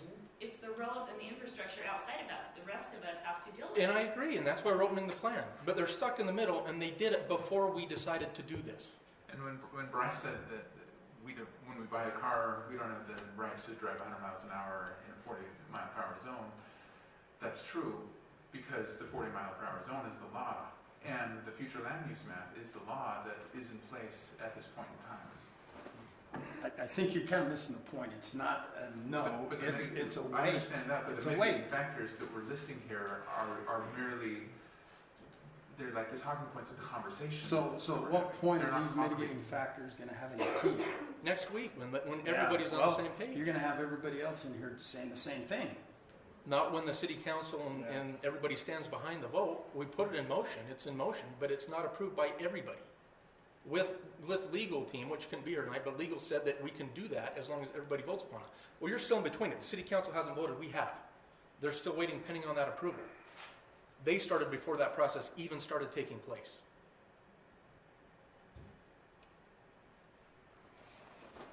It's okay, let's vote. I mean, we're locked in, whatever it is, it's gonna go to city I council. think discussion is good. I mean, I'm listening to what you're saying, and I'm trying to take it in. It's not that I'm not listening to you. I respect you. I respect your opinion. Sure. I'm not gonna call you names or try to affiliate you with something that I don't think you are. I think it's okay to have a differing opinion. I think that's how progress is made, because we communicate. You know, if I go to Disneyland and there are times when the park capacity is so great that they shut the doors and they say, sorry, we can't let anybody else in right now because it affects everybody's experience. And I think at some point, it's okay for us to say, you know what, we have all of these new developments that have been put on the books that are moving forward. We don't even have them on, we're not experiencing the impact of that right now. And I realize that it's unfortunate because of the timing, and I do feel bad, and I have tried to go back and forth over this ever since we had the other meeting. I want to make sure that we're being fair, which is why I feel like maybe a compromise right now would be, yes, it's already zoned R1. If you want to sell, you have that right now. We can't do anything about that. And perhaps after we've done the review and see what the capacity of our infrastructure and everything else is, maybe they'll be able to go R2. I don't understand what the rush's chances are. They're not going to be doing anything during the time of this general plan review on those lots anyways. They're already working on the other 8. So I don't know. I feel like I'm trying to be fair and try to be objective and look at what the impact is going to be on the community as well as the parkers. And I feel like it's in the plan that they can do an R1. I agree with you. Again, we're just a week out. We're a week from getting it voted on and having the approval of the city council. This has not been approved yet by the city council. We're still in limbo on it. So why can't they sell their property? But it's You're referring to the resolution? Yeah. But we don't need the resolution. If you read the code, we don't have to have that in place. As long as there's a compelling countervailing public interest, it gives us the right to say individually as these requests come in, no, we have concerns that need to be addressed. That we don't have to have the resolution. The resolution is something, in my understanding, they're going to post out front so that when developers come in, they can be made aware before they make their fee and before they put it through the process. But they can still request. Anybody can still request. We're going to have this situation every single time. And you'll have it from here, even with the new plan, there'll be countervailing recommendations come from all over the place. That's why we have a land use map and we have a law, and that's why we try to abide by it. Otherwise, we can all have a different opinion, and we can approve Bob, and we can, disapprove Mary if we want. I mean, that's why there's laws that we go by. Sure. And again, everything you're saying I agree with. We gotta wait a week. We gotta do it right. Are we at a point where we would entertain a motion from anyone? I'll motion that we recommend to the city council to rezone from R1 to R2 HL Parker Farms, approximately 6050 south, 6300 west, 18.1 acres. I'll second that. Okay, so we have a motion from Commissioner Platt, and we have a second from Commissioner Draper that this be recommended for approval to City Council. All those in favor? Aye. All those opposed? Aye. Or nay. Whichever you. So we right now have a draw, and therefore then I, as the chairman, need to vote and break the draw. And before I do that, I want to say to the Parkers, we appreciate your patience. We realize that you are entitled to a discussion, and you are entitled to have a vote tonight and not have this tabled and pushed forward. I heard in your comments, Mrs. Bailey, that if the 18 acres was put forward for approval for an R2, that you would withdraw the 52 acres. Correct. That wouldn't come before us to be rezoned for an extended period of time. Right.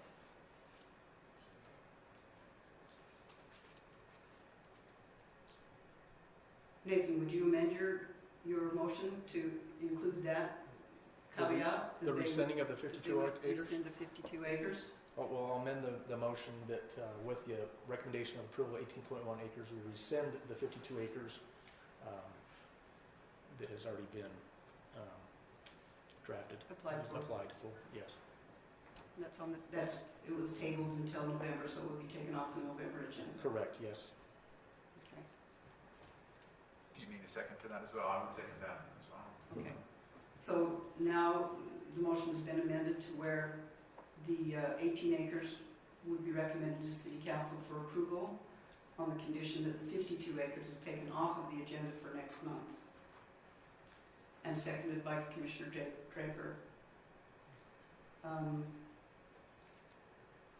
I I've had a few conversations with our legal people, and they have both advised that we should probably move forward with the 18 acres, simply because it's much smaller than 52, and the application time falls within the time frames where they originally applied for the 52 acres June 30th, and we put it off. We heard it in August, on August 13th, and then right after that, on August 19th, they applied to amend it to the 18 acres, and both of those applications were filed prior to any knowledge that the city plans to, that any public statement was made that the city plans to amend the general use plan.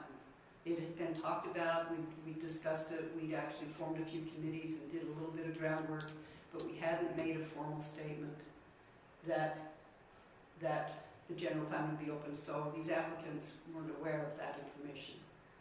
So given that background, I'm going to have to vote in the affirmative and support the recommendation that this be recommended to City Council for approval.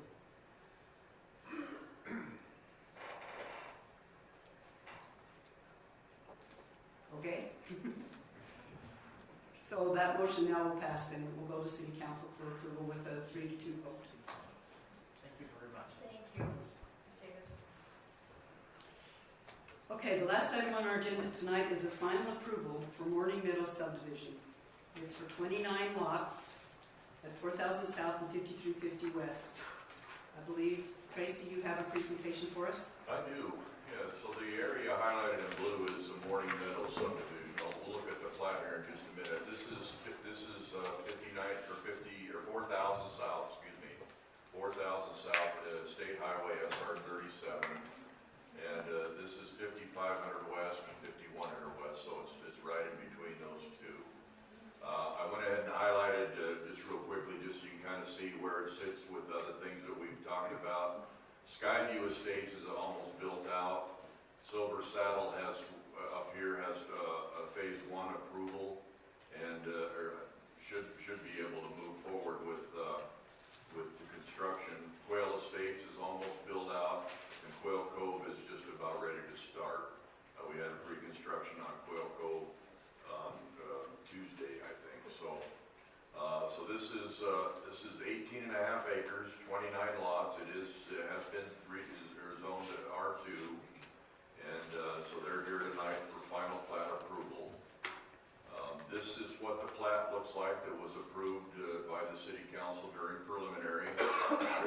access right here off of the state highway off of 4,000 that is directly across the existing street that runs south, or for just, and then dead ends down here. They have one road that winds through that then will tie in up here to Quail Cove, and then several other ways to get in and out in the future up there. They have created a stub road into this property right here. And so this is actually what was brought forward in preliminary and approved as the preliminary plat, and is now proposed as the final plat. So from our city staff review, all the proposed lots, they all meet the minimum dimensions outlined in our code for our 2 lots, 100-foot frontage, minimum 20,000 square feet. We have had will serve letters from Rocky Mountain Power and Dominion Energy for some time. That's all they will provide is just one letter. And they say they will provide power and gas to this project. We have now received all the final letters from Taylor West Weaver Water Improvement District, the Fire District, and Hooper Irrigation stating that all of their reviews, these outside entities are in accordance with their standards, and they gave final approval. We went through the last Public Works and Engineering memo on the 22nd of September and showed everything from that standpoint to be completed off the checklist. We had received at that time, we'd received letters from adjacent property owners that had been reached out relative to the way irrigation and ditch flow was being handled. We'd received other agreements between this developer and property owners and that we had asked for. One of the last things that we were concerned about as a staff was there were several things happening that would have impact this adjacent property. We wanted to see those agreements. This same developer now owns that property, so those things are no longer in play. They can do whatever they need to make this work now that they own that property without having to have those separate agreements. I think Amanda mentioned in the pre-meeting that there was one item that was still listed as a planning commission discussion because I don't think that even in preliminary that there was ever any determination whether this particular side of the property represented a land use separation. And so we can go back and look at the aerial. That's a little dark and have that discussion as well. So that's everything that I have. Been at this for quite some time to get this, to make sure that everything was ready for you tonight. So any questions for me? So the temporary turnaround that is shown on the plat is not going to be there? They're going to move it onto their adjacent property to the west because they own that now? Yeah, more than likely that will be the case. I don't know if this is the very last plat that I saw, but I only had a few electronic versions at home. And then it's more than likely this won't be required either because Quail Cove is going under construction right now, so that'll probably be a direct connection. This temporary turnaround will be able to be on this adjacent property, creating less impact for those. And if that is going to be the case, then we'll recommend as a staff that they make that change before it comes to the council so that it's on the final plat when the council approves it. So the turnarounds will be designated where they're actually going to be, so we can walk out there and inspect it in 6 months and see it's in the right place. Okay. Is there a representative here for Abuse? Are you here? Thank you. Here for better or worse, I'm here. For Morning Meadow subdivision. I don't really have a whole lot to add. What's been said. How about your name and address? Oh, that's a good idea. Thank you. I should know that, shouldn't I? Brad Hughes, 5666 West 4000 South in Hooper. Any questions for me? We've been, like Tracy mentioned, we've been on this for about, I can't remember if it was the Clinton or the Obama administration we started this, but it's been a while.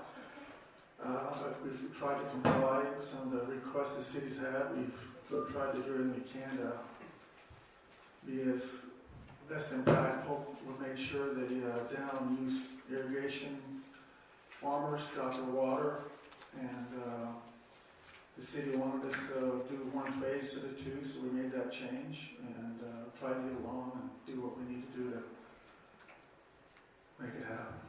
Anyway, I don't have a whole lot more to say. If you don't have any questions for me. I got a couple questions. Oh, go ahead, Amanda, ladies first. Well, I didn't know if maybe you could give us a little bit of clarification on it. Our notes say here that 6-foot vinyl fencing has been shown on all sides of the subdivision except the east side. Final fence requirements are to be recommended by the planning commission at the final approval stage. As far as that east side, that land that it borders, do you know what that is used for right now? Are they using it for agriculture or animals or? If you look at it, the largest parcel right there is owned by Nathan and Pam Hall, Pansy's mother. And I've had many discussions with them. If they want us to, we're happy to put in whatever fence they want there, whatever they desire. We'll have to, if we do put a fence there, we may be having to tear down some trees that they don't want to get torn down. So I'm gonna deflect to him. If he says put it in, we're prepared to do it. So. I just wasn't familiar with what was. Yeah. Thanks, sir. Okay, my turn. As you know, I live right across from there, so my road's gonna intersect with that one on 4,000. So my question is like, have you cleared all the concerns or issues with UDOT as far as ingress and egress to that subdivision? I'm a little concerned because every time I turn in my lot, I'm afraid I'm going to get rear-ended. I don't know if there's any left-hand turn lanes, right turn lanes off of that, or just have you taken all the precautions or all the concerns that UDOT has? Yeah, we've met with them on numerous occasions, and we have approval from them as drawn up here. UDOT is creating a deceleration lane coming westbound that extends quite a long ways. Okay. So they can get out of that. I haven't seen the exact striping plan, whether there's going to be any left turn movements, but at least I know coming westbound, there's going to be a several 100-foot deceleration that'll get them out of the road before they turn in to the subdivision coming from the east, where, I think most of the traffic coming into this is probably going to come from anyways. I know, I understand your feeling. I stopped in front of my house, heading east. Yeah. And you're hoping they saw, Sure. you're just hoping and praying that they saw. That's right. Your tail light, so I understand You gotta have a fast car to your get out of there. concern there. I'm not real sure that traffic on the other side will impact that a whole lot if they've got a deceleration lane like Tracy mentioned, but I've lived on that street all my life. And I understand your concern. Okay. I got one other question, and this kind of happened before I got involved, but I know there was some discussion on a stub street heading east to the adjacent property. Was it through lot 11? My concern is, and I can be the bad guy, so you're not the bad guy in the future, but to the I'm always the bad guy. well, whatever, I don't know. Sometimes I am too, but I'm really concerned about the property owners to the east becoming landlocked because of this. I know they cannot access any more off of 4,000, and I don't know if there's really a place to get into the property off of 5,100. So, and I don't know what their intentions are. Evidently, there were some letters produced, and I don't know what the verbiage was, or if the landowners actually understood that could possibly landlock them. So I could be the bad guy now, but you're going to be the real bad guy if in 5 years they try to do something and this subdivision has landlocked them. Yeah, there is access in 5100 West. There is? Yes, there is. There is access. There's a They're stub. right next to Hulse. Is it, so it is a stub road right now? They're not a stub, but they have access. If I can see a map, I'll sure see that, where that arrow is, that would be access to that.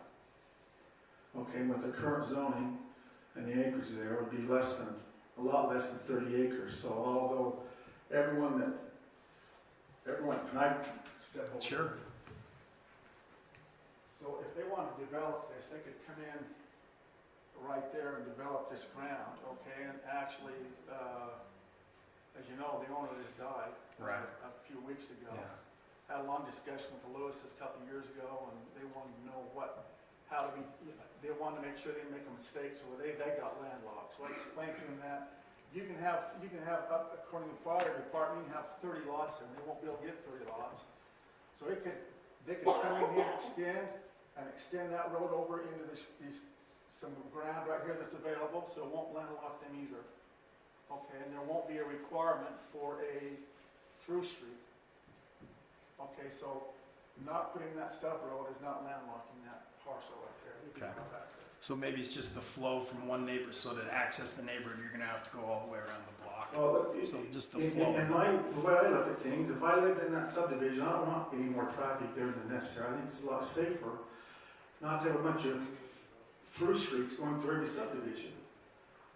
You know, you got less traffic, you got safe roads, but you start making roads that go, say, from 51 down to 5,500, everyone's gonna take that, it's gonna go in front of all these kids and all these neighbors and all these homes with families. It's a lot more dangerous. In my opinion, I think the collector streets always should be on the corner. And on the inside, let's keep it quiet. Let's not have another highway going through any subdivisions if not necessary. Now, sometimes you do have to, so you don't landlock people, you need to, to stub roads in. Okay, but in my opinion, I'd rather grow up in a subdivision where there's not regional roads going through it, where people that live on the east of the subdivision, the west of it, the north and the south of it, are taking shortcuts through your subdivision all the time because it just increases the traffic and it's a lot less safe for the children. Okay. Well, there's safety concerns too, as far as police and fire. But anyway, I just wanted to make sure that those landowners were aware of that because I didn't know. But if they're made aware of it, Apparently, we did receive, there were some letters received from adjacent landowners. I only ever saw one. I don't know whether Sean or the city received. I saw one from Nathan Hall. We got one from Nathan Hall. They did not want Annie's mom. So we have two generations that said we do not want a road ever going through our property there. I talked to Brian, and he doesn't want one going through his either, okay? Brian's But I didn't get a letter from him. So yeah, we did get a letter from Nathan, didn't want one there. And Nathan Hall is the one that has the most frontage on your, that triangular shaped piece. That's correct. And of course we got approval from the council. We don't have to put a stub road there and we proceed forward with that. I just wanted to make sure that those landowners knew. So anyway.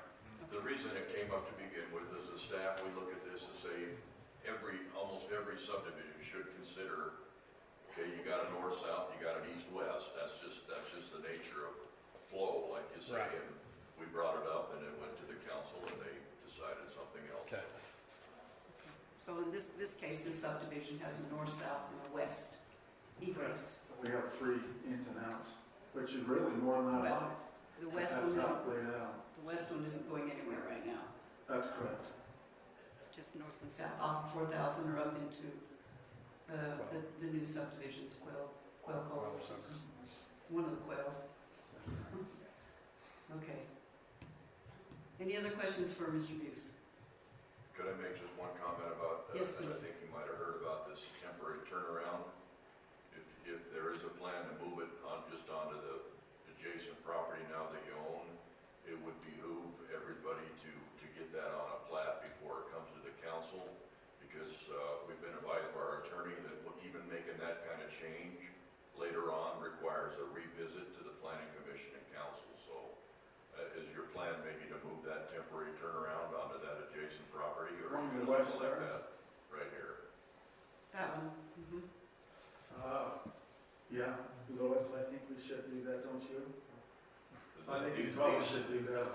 these- Those 2 lot owners right there are pretty Well, good. this is the detention basin, and we prefer it not be there, but it can be. But this lot owner will be impacted by having that paved turnaround right there. Is that something, Tracy, that they can, I mean, I had that in my same subdivision over here, and I was given the opportunity at the time as an owner to decide, do I want that or not? No, I chose I wanted it, but no. No, this is a fire marshal requirement. I don't know what you were told, Dave. Okay. So the question to you, Brad, is, or the statement, I guess, is if you intend to move that turnaround, then on the plat that goes to the city council, it needs to be moved. So that when they receive it, and that's what's approved, that's what it'll be. I think that's what we'll. So you'll just need to like redraw this plat and show that over on the other. All right. Does that need to come back to us if? Yeah, because you don't want to see us again, because evidently if there's a change, it's got to come back to us. We have been counsel So, on that more recently anyway, than so, before. That, Lewis, you got to get it done. So there are some So changes it we would can be do, subject but to some that. of these, That's something the like only that, we subject would need to come back for, we've been told, so. Okay. So that's come back for preliminary and final, or just a No, final? just to come back and just get, Say, hey, we want to make this yeah, we change. wanna You're make okay this with change, that? do you agree, you know, so. All right. 'cause you're the We'll do it planning now. commission, so. But we can, We can handle it right now just by saying that they're doing it, it'll be before the council. right. And if they leave So it, if then, if you're telling us that that's the way it's going to the council, then that's how it has to go to the council. Exactly, and that's what we'll do then. Okay. Thank you. Any other questions? Sorry, I for just Mr. want to Pierce? clarify, and I know I'm already the bad person here tonight, but Yes, you are. I just You're want to make terrible. sure when we pass something on to the council, that we're passing on something clean, and I thought the understanding was we weren't going to make things conditional to that. I'm not trying, maybe there's conversations that have gone on that I'm not aware of, I just thought that that's what our stance was, so. Well, he doesn't have to do it, but, you know, I would just say it makes sense, because it makes sense to the city as well. It's a better situation than what there is right there, you know, in terms of the impact to that property right there, so. So we can approve this as it sits. I'd like you to. We can approve it right now as it sits. But Brad, Otherwise, you need otherwise to you know don't approve it, it still moves on, but I still need think to know it'd be the- wise to take care of it. the ramifications if it goes to city council and gets approved this way, and then you put the turnaround somewhere else, then it's gotta come back here. So we'll do turnaround, if it's, I want to go with the simplest, but we'll do the turnaround. Turnaround on the adjacent property. Yes, Okay. and there's no problem because we own the property, so. If we switch this plan, are you saying we gotta come back here again? Because if so, then we wanna leave it just how it is. No, that's, What I'm recommending is you go ahead and include in your motion to move that before the council. It really doesn't change anything except it cleans this up so that we don't have to come back later to do the same thing, which we're gonna recommend as a staff anyway. We're gonna say, that's a great idea. Are you gonna say, no, that's not a great idea? I mean, it is, because then this person doesn't have a hunk of asphalt in front of their house that needs to go away in the future. And so I'd just like to see it recommended now that they do that before the council, even though it is one other thing that is part of a condition. so that would be a condition on our motion tonight, but Honestly, I could have just let it go, and I could have just called them and said, make that change before the council. I just wanted you to know we'd have that discussion with our legal counsel. Was it something that could have been done prior to this meeting, that they could have No. changed, so that? They didn't know. This is the first you Just knew right about it, now, right? it's just when you're Yeah. being told about it. So, although we do have policy that we're not putting anything forward to city council with conditions on it, this is kind of an unusual situation. It could go forward just like it is, but for the future and the betterment of this whole development, they would be better off to redraw this plat and show the turnaround over here. I just want to make sure we're being considerate of the council too, because after the last city council meeting, Councilman Osler came up and said, we really appreciate you guys clearing up everything before you send it forward to us. And so, and I'm not trying to hold things up for you, Brad, that's not my intent. I just want to make sure, when we say we're going to do something, I feel like we should do it. And is there a potential, will this come back to you when they make the change so that you'll look at it before it goes? Oh, absolutely. So there's It's a 5-minute nothing else is drive. going to be changed, we're not going to have something, not that you would try to do that, but I'm just saying, if you redo something, maybe there's the potential for something else to change, and then there becomes an issue, and I don't want to pass that on to the city Appreciate that. council. Yeah. So we will make the change if that's what you want us to do right now. And then, I don't think you want me to have to come back again. no, we don't want to do that. So it's an additional cost, obviously, for us right now. But it's probably the right thing to do, so we'll do it. I believe it would save money in the long run. Yeah. Who knows? I don't know, but yeah, it's better to spend money later than sooner. I've found out things like that better, but we'll spend it now, so it's not an issue. Any other questions for Mr. Buse? No? Okay, thank you, Brad, appreciate that. This is a public hearing, and we would listen to any public comments regarding this final approval for Morning Meadow subdivision. Is there anyone that has something they'd like to say? Sheldon Greener. 5638 South 1600 West. So I remember if it was in a planning commission meeting or the city council meeting when they were discussing the Stubb Street. It wasn't Brad, it was another guy associated with him, said that he would, in exchange for taking out the Stubb Street, he would put up a entrance thing or whatever, something pretty to the entrance of the street. And I just wonder if they were going to be held to that, or if that was something the city even wanted them to do, or whatever. But that was something that they offered in exchange for that Stubb Street being removed. So, Well, my understanding when it left planning commission, that there was going to be a Stubb Street, and it was changed at the city council. So whatever was offered at city council, I don't know. yeah, I was at the meeting, so I'm Yeah. telling you that's what they said at the time. So I'm just Then wondering if that's. I'm going to hold true that city council will hold them to that.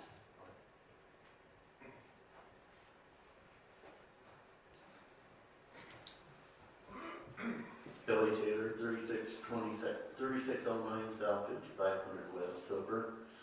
My question was for Tracy. You said that now that they own that other piece, they didn't have to worry about the water and stuff, Oh, no. irrigation? No, their issues were actually, slope off the high point of this road and this wall that are this area down here. Had nothing to do with the water. The water's just exactly the way you've seen it. Well, I figured that, but just, you said no, it didn't matter, right? No, no. Clarify. No, the concerns that we were left with didn't matter, so, yeah. Thank you, Mr. Taylor. So this is an interesting position because I was on the planning commission when we recommended the Stubb Street, and I wasn't on the city council when they let them take it away.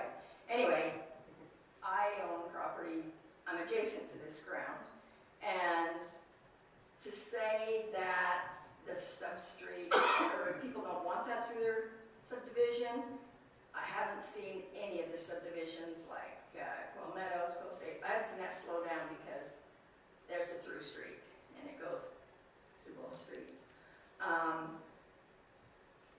A Stubb Street, and Sheldon brought the point up, they said a Stubb Street would cost them $300,000, and they would put that money towards a monument out front. I'd rather see a park in there than a $300,000 monument. I think that's a waste of money, but that was a point that they brought up, that it was saving them $300,000, so they would put that somewhere else. And if there's no Stubb Street and they say they can, that this other property can be accessed off 5100 West, that would make that a dead-end street also. And I know a lot of the training we've been to, you need well-connected communities, well-planned communities, not a lot of dead-end streets. So I made a couple other notes.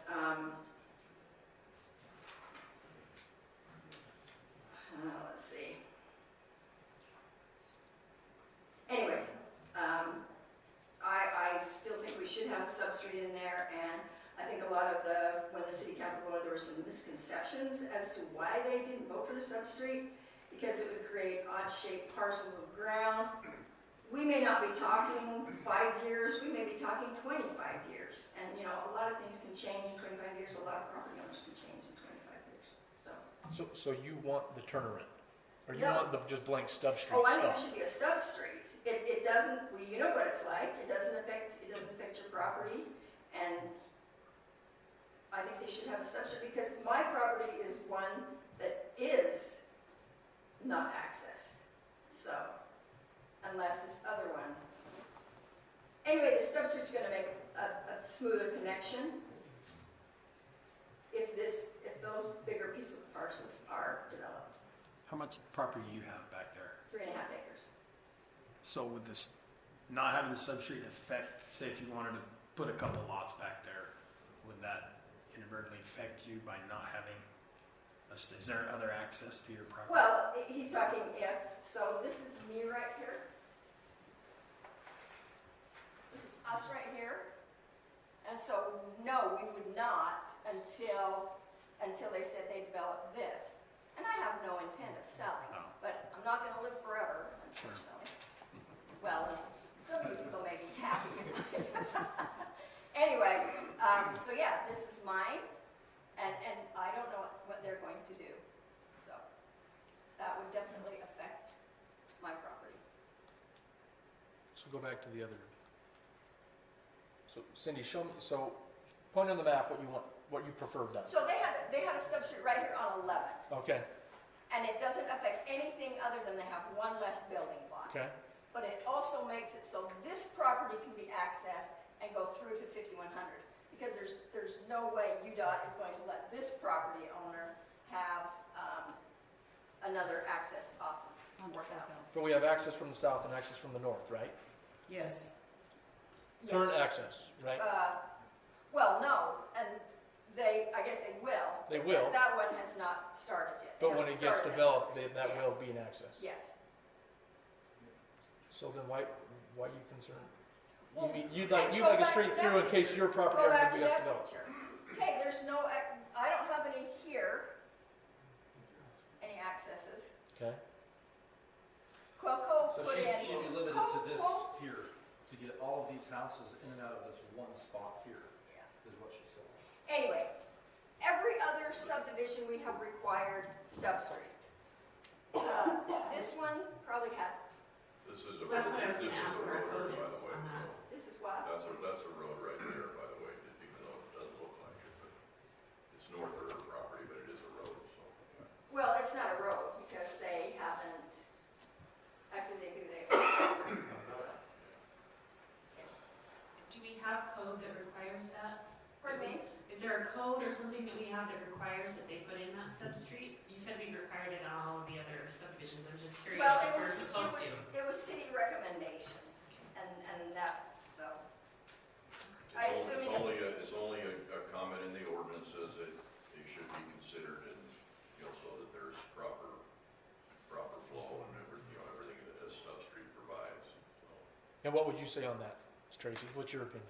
We gave our opinion months ago and said we recommend it as a staff, but And you we guys don't vote, recommended so. it.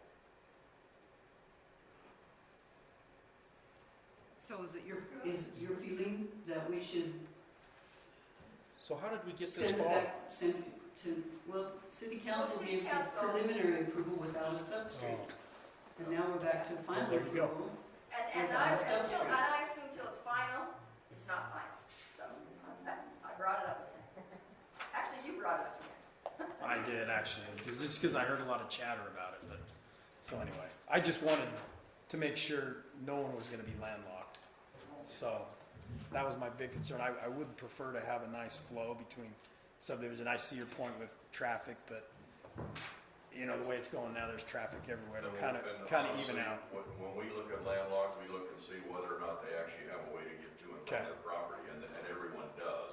That was my biggest concern. All these have a way to get to all their property right off of here.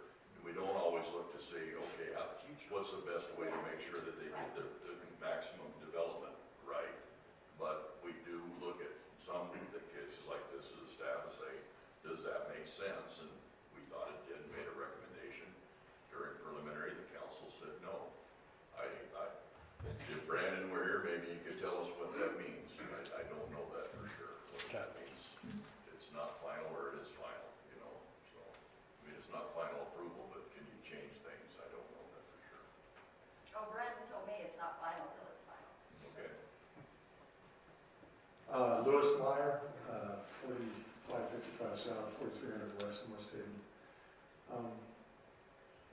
Kind of two things. One is this has already been approved. So, we've spent thousands and thousands of dollars getting this plan in place. We've been working on this for 2 years, and we've got every every entity approval. And, you know, to change at this point is absolutely crazy. So that's one thing. The other thing is, you know, you can probably tell there's a major conflict of interest here. She's got land that she'd like to have a road to that have somebody else pay for. Well, that's kind of difficult to do. And I think that's yeah, definitely a conflict of interest. The third thing is on the, you know, everybody I've talked to loves to live in a cul-de-sac. And the reason why they like living in a cul-de-sac is because nobody drives there except who lives there. And that concept is exactly what we're trying to do.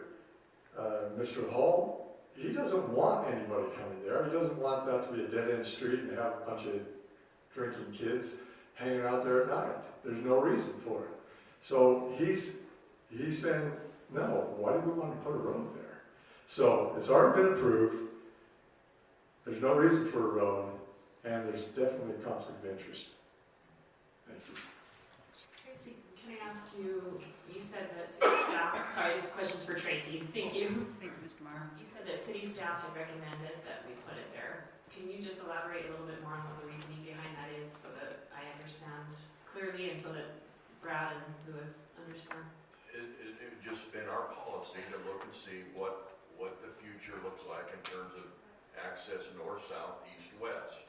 And felt like there was enough open ground to the east that eventually it would behoove that property or that area as it develops to create another way for them to get into this and down or out or up, you know, it was just I hesitated to do this, I'll just show you.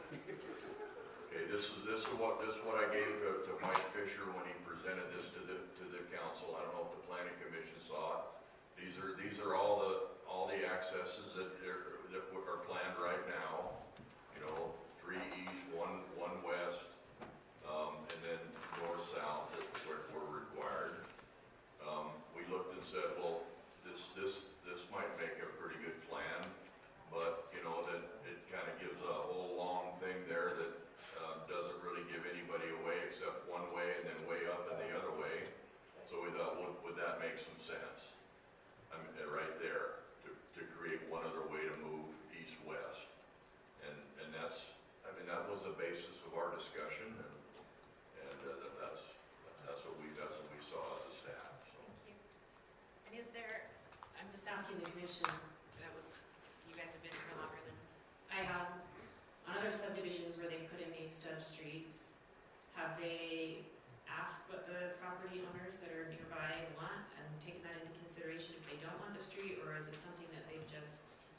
Well, some people, you know, want it, and some people looking at developer and involved in the meetings, like Cindy and future developers, potentially. I mean, they come in and they voice their concerns, and then that's brought. But if we make a recommendation and city council ex-nays it, it doesn't really matter.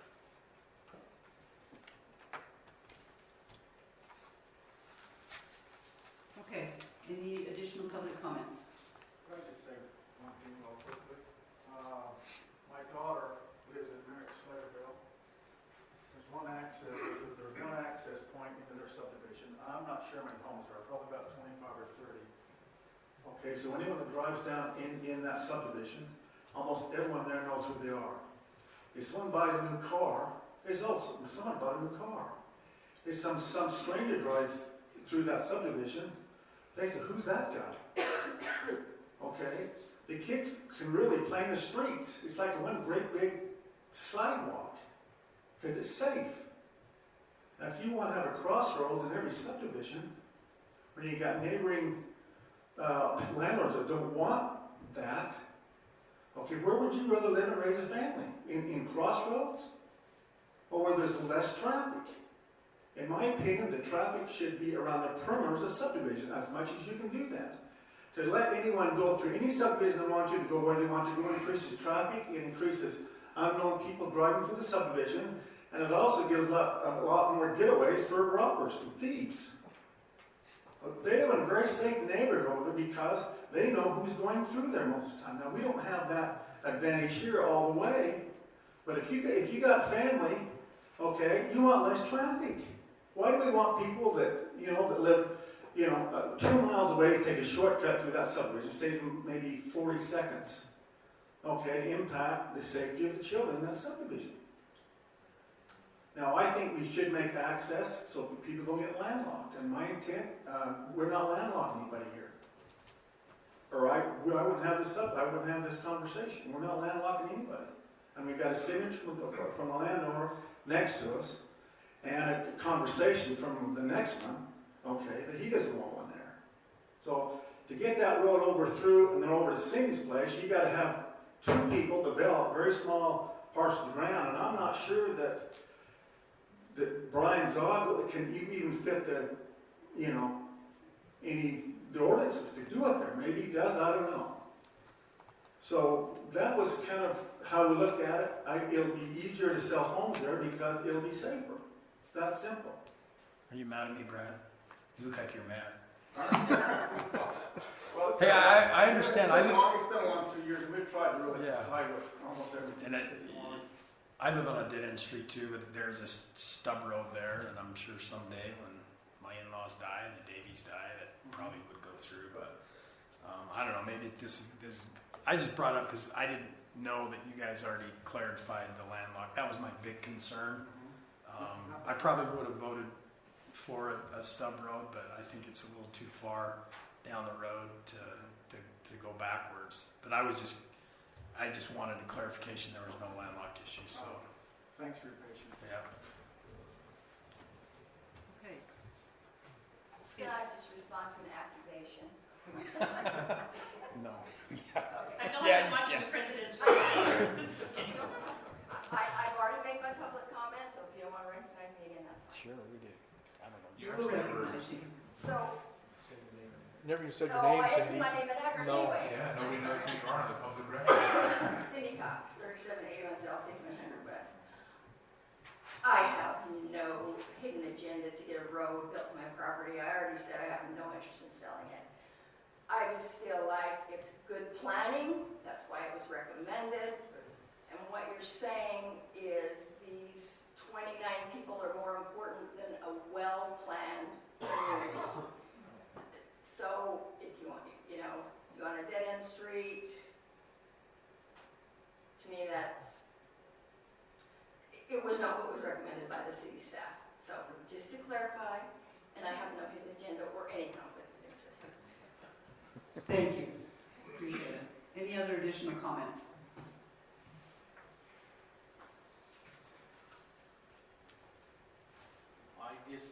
Jolie Taylor, 3620 South, 5500 West.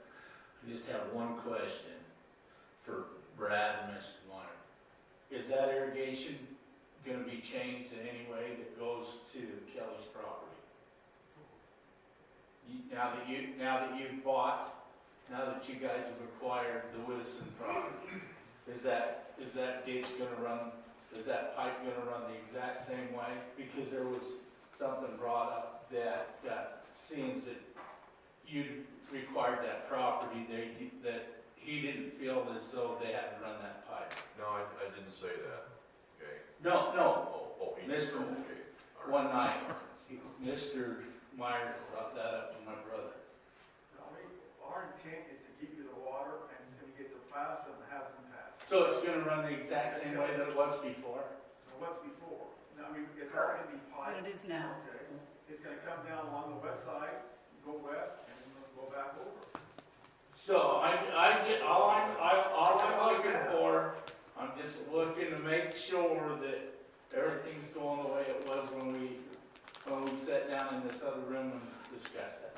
No, nothing's changed, and if anything ever came up, you'd be the first person I'd call to get permission and make sure you felt good about it. And I hope that you know that's how I feel about both of you. Well, I hope that that's what would happen too, because I can be a stinky neighbor.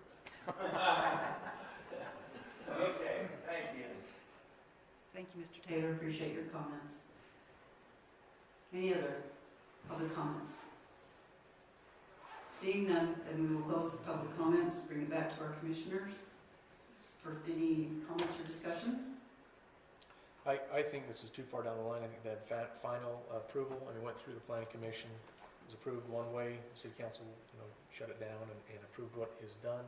They've had years of preparation, they've invested a lot of money on it, that's what they're expecting to come in the final, they've done all that, whatever they were asked to do. And so I agree, I think it's too far down the road. Change anything on a stub road or anything else that way, that's my comment. I agree. Feels like all the input and the evidence that's been provided, I feel like the balance goes in favor of Brad and the thing that's being presented to us. Thank you. Thank you. Any other comments from our commissioners? Okay, seeing none, then we'll entertain a motion on the final approval for Morning Meadow subdivision. Do you feel like there's any need to add that provision about the turnaround? Yes, Specify that? I would. So I'm trying to get my example up here.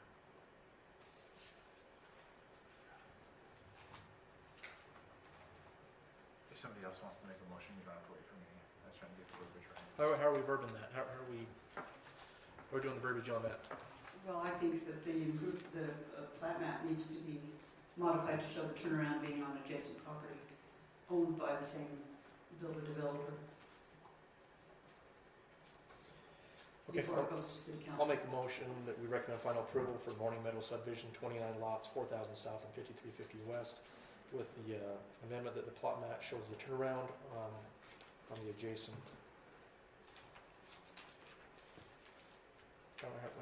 Adjacent property? The adjacent property to the west. To the west. The turnaround point on. Turnaround point to the west. On 3525 south. Yep. Or 3925 south, I guess it is. Okay, we have a motion from Commissioner Platt that we recommend to City Council for final approval for Morning Meadow subdivision with one condition that plat be presented to City Council with the turnaround being shown on the adjacent property to the west. Is that correct? Correct. Do we have a second for that motion? I'll second that. Okay. So the motion is now seconded by Commissioner Draper. All in favor? Aye. Aye. Are there any opposed? Seeing none, this motion passes. Thank you. Do we have any citizen comments that would like to be brought up at this time? Can I just say one thing? I know I'm not I am a citizen, You are a but I'm also citizen. a member of the commission. Okay.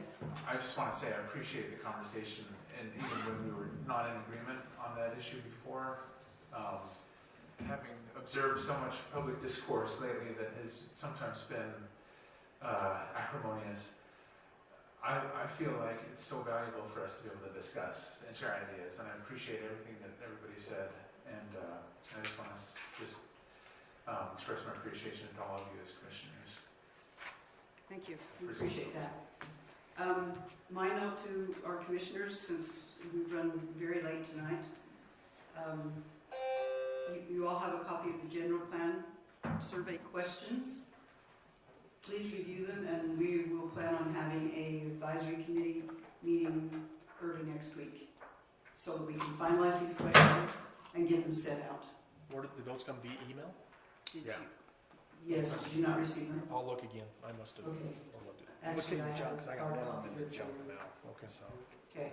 Any other comments? You'll let me know if you need anything though, right? I mean, relative to general plan issues. Yes, we certainly will. We'll involve you. Okay. So I got a lot of comments tonight. My comments kind of like what Jacob talked about. For probably the first time in all the meetings I've been to, I felt like there was an actual good discussion on the land use, the rezoning. And my other big complaint has always been that, like if you look at the overlay for the R2, the zoning for it just is kind of like a blanket R2. But there's a lot of houses in there that are already R1, they're developed R1, they can't be split out to R2. So to to look at the zoning map and say, hey, we're just following that as a future use map, once again, in my opinion, it's not a correct representation of what it's going to be, because it's just a blanket map saying, oh, all these areas. So if you look at that area that was approved today, the houses straight to the north of it are R1. Some of them are, and just along the street. And then along the street, yeah, you're right. But that area right above it, if you look at the map, it's saying future use R2. Well, it's not going to be, it can't be. It's already developed R1. So that's just my point, is that hopefully when we redo the general use map or future use map, we can improve on it to have it meet more. That's precisely the reason why it needs to be opened, and the planning commission is required to look at it once a year and analyze it and do a comprehensive review every 5 years. We're a little bit overdue on that. That's why we're feeling the pressure to get it done now. So that's the whole purpose of all of this, is to try and hold things at a static point in time, so that we can, and hopefully make some better decisions or some more pertinent decisions according to our current growth and current population.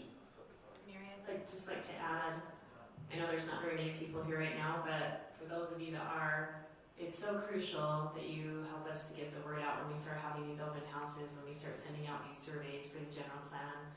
I've heard countless times people are not happy with things, but then they don't show up, they don't let their voice be heard.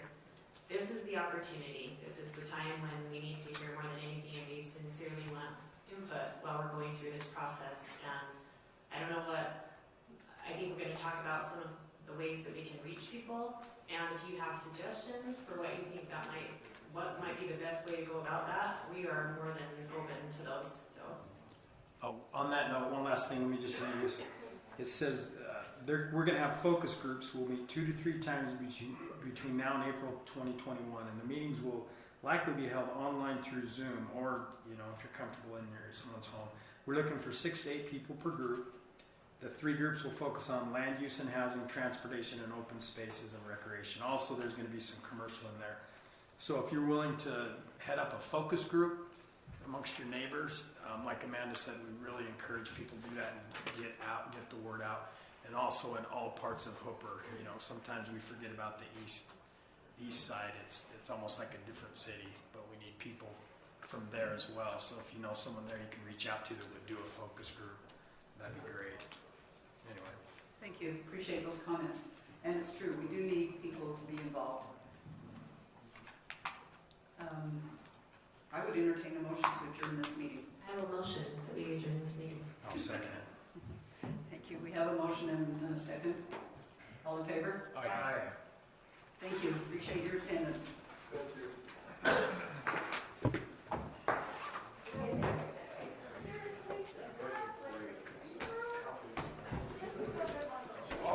Okay, Nathan?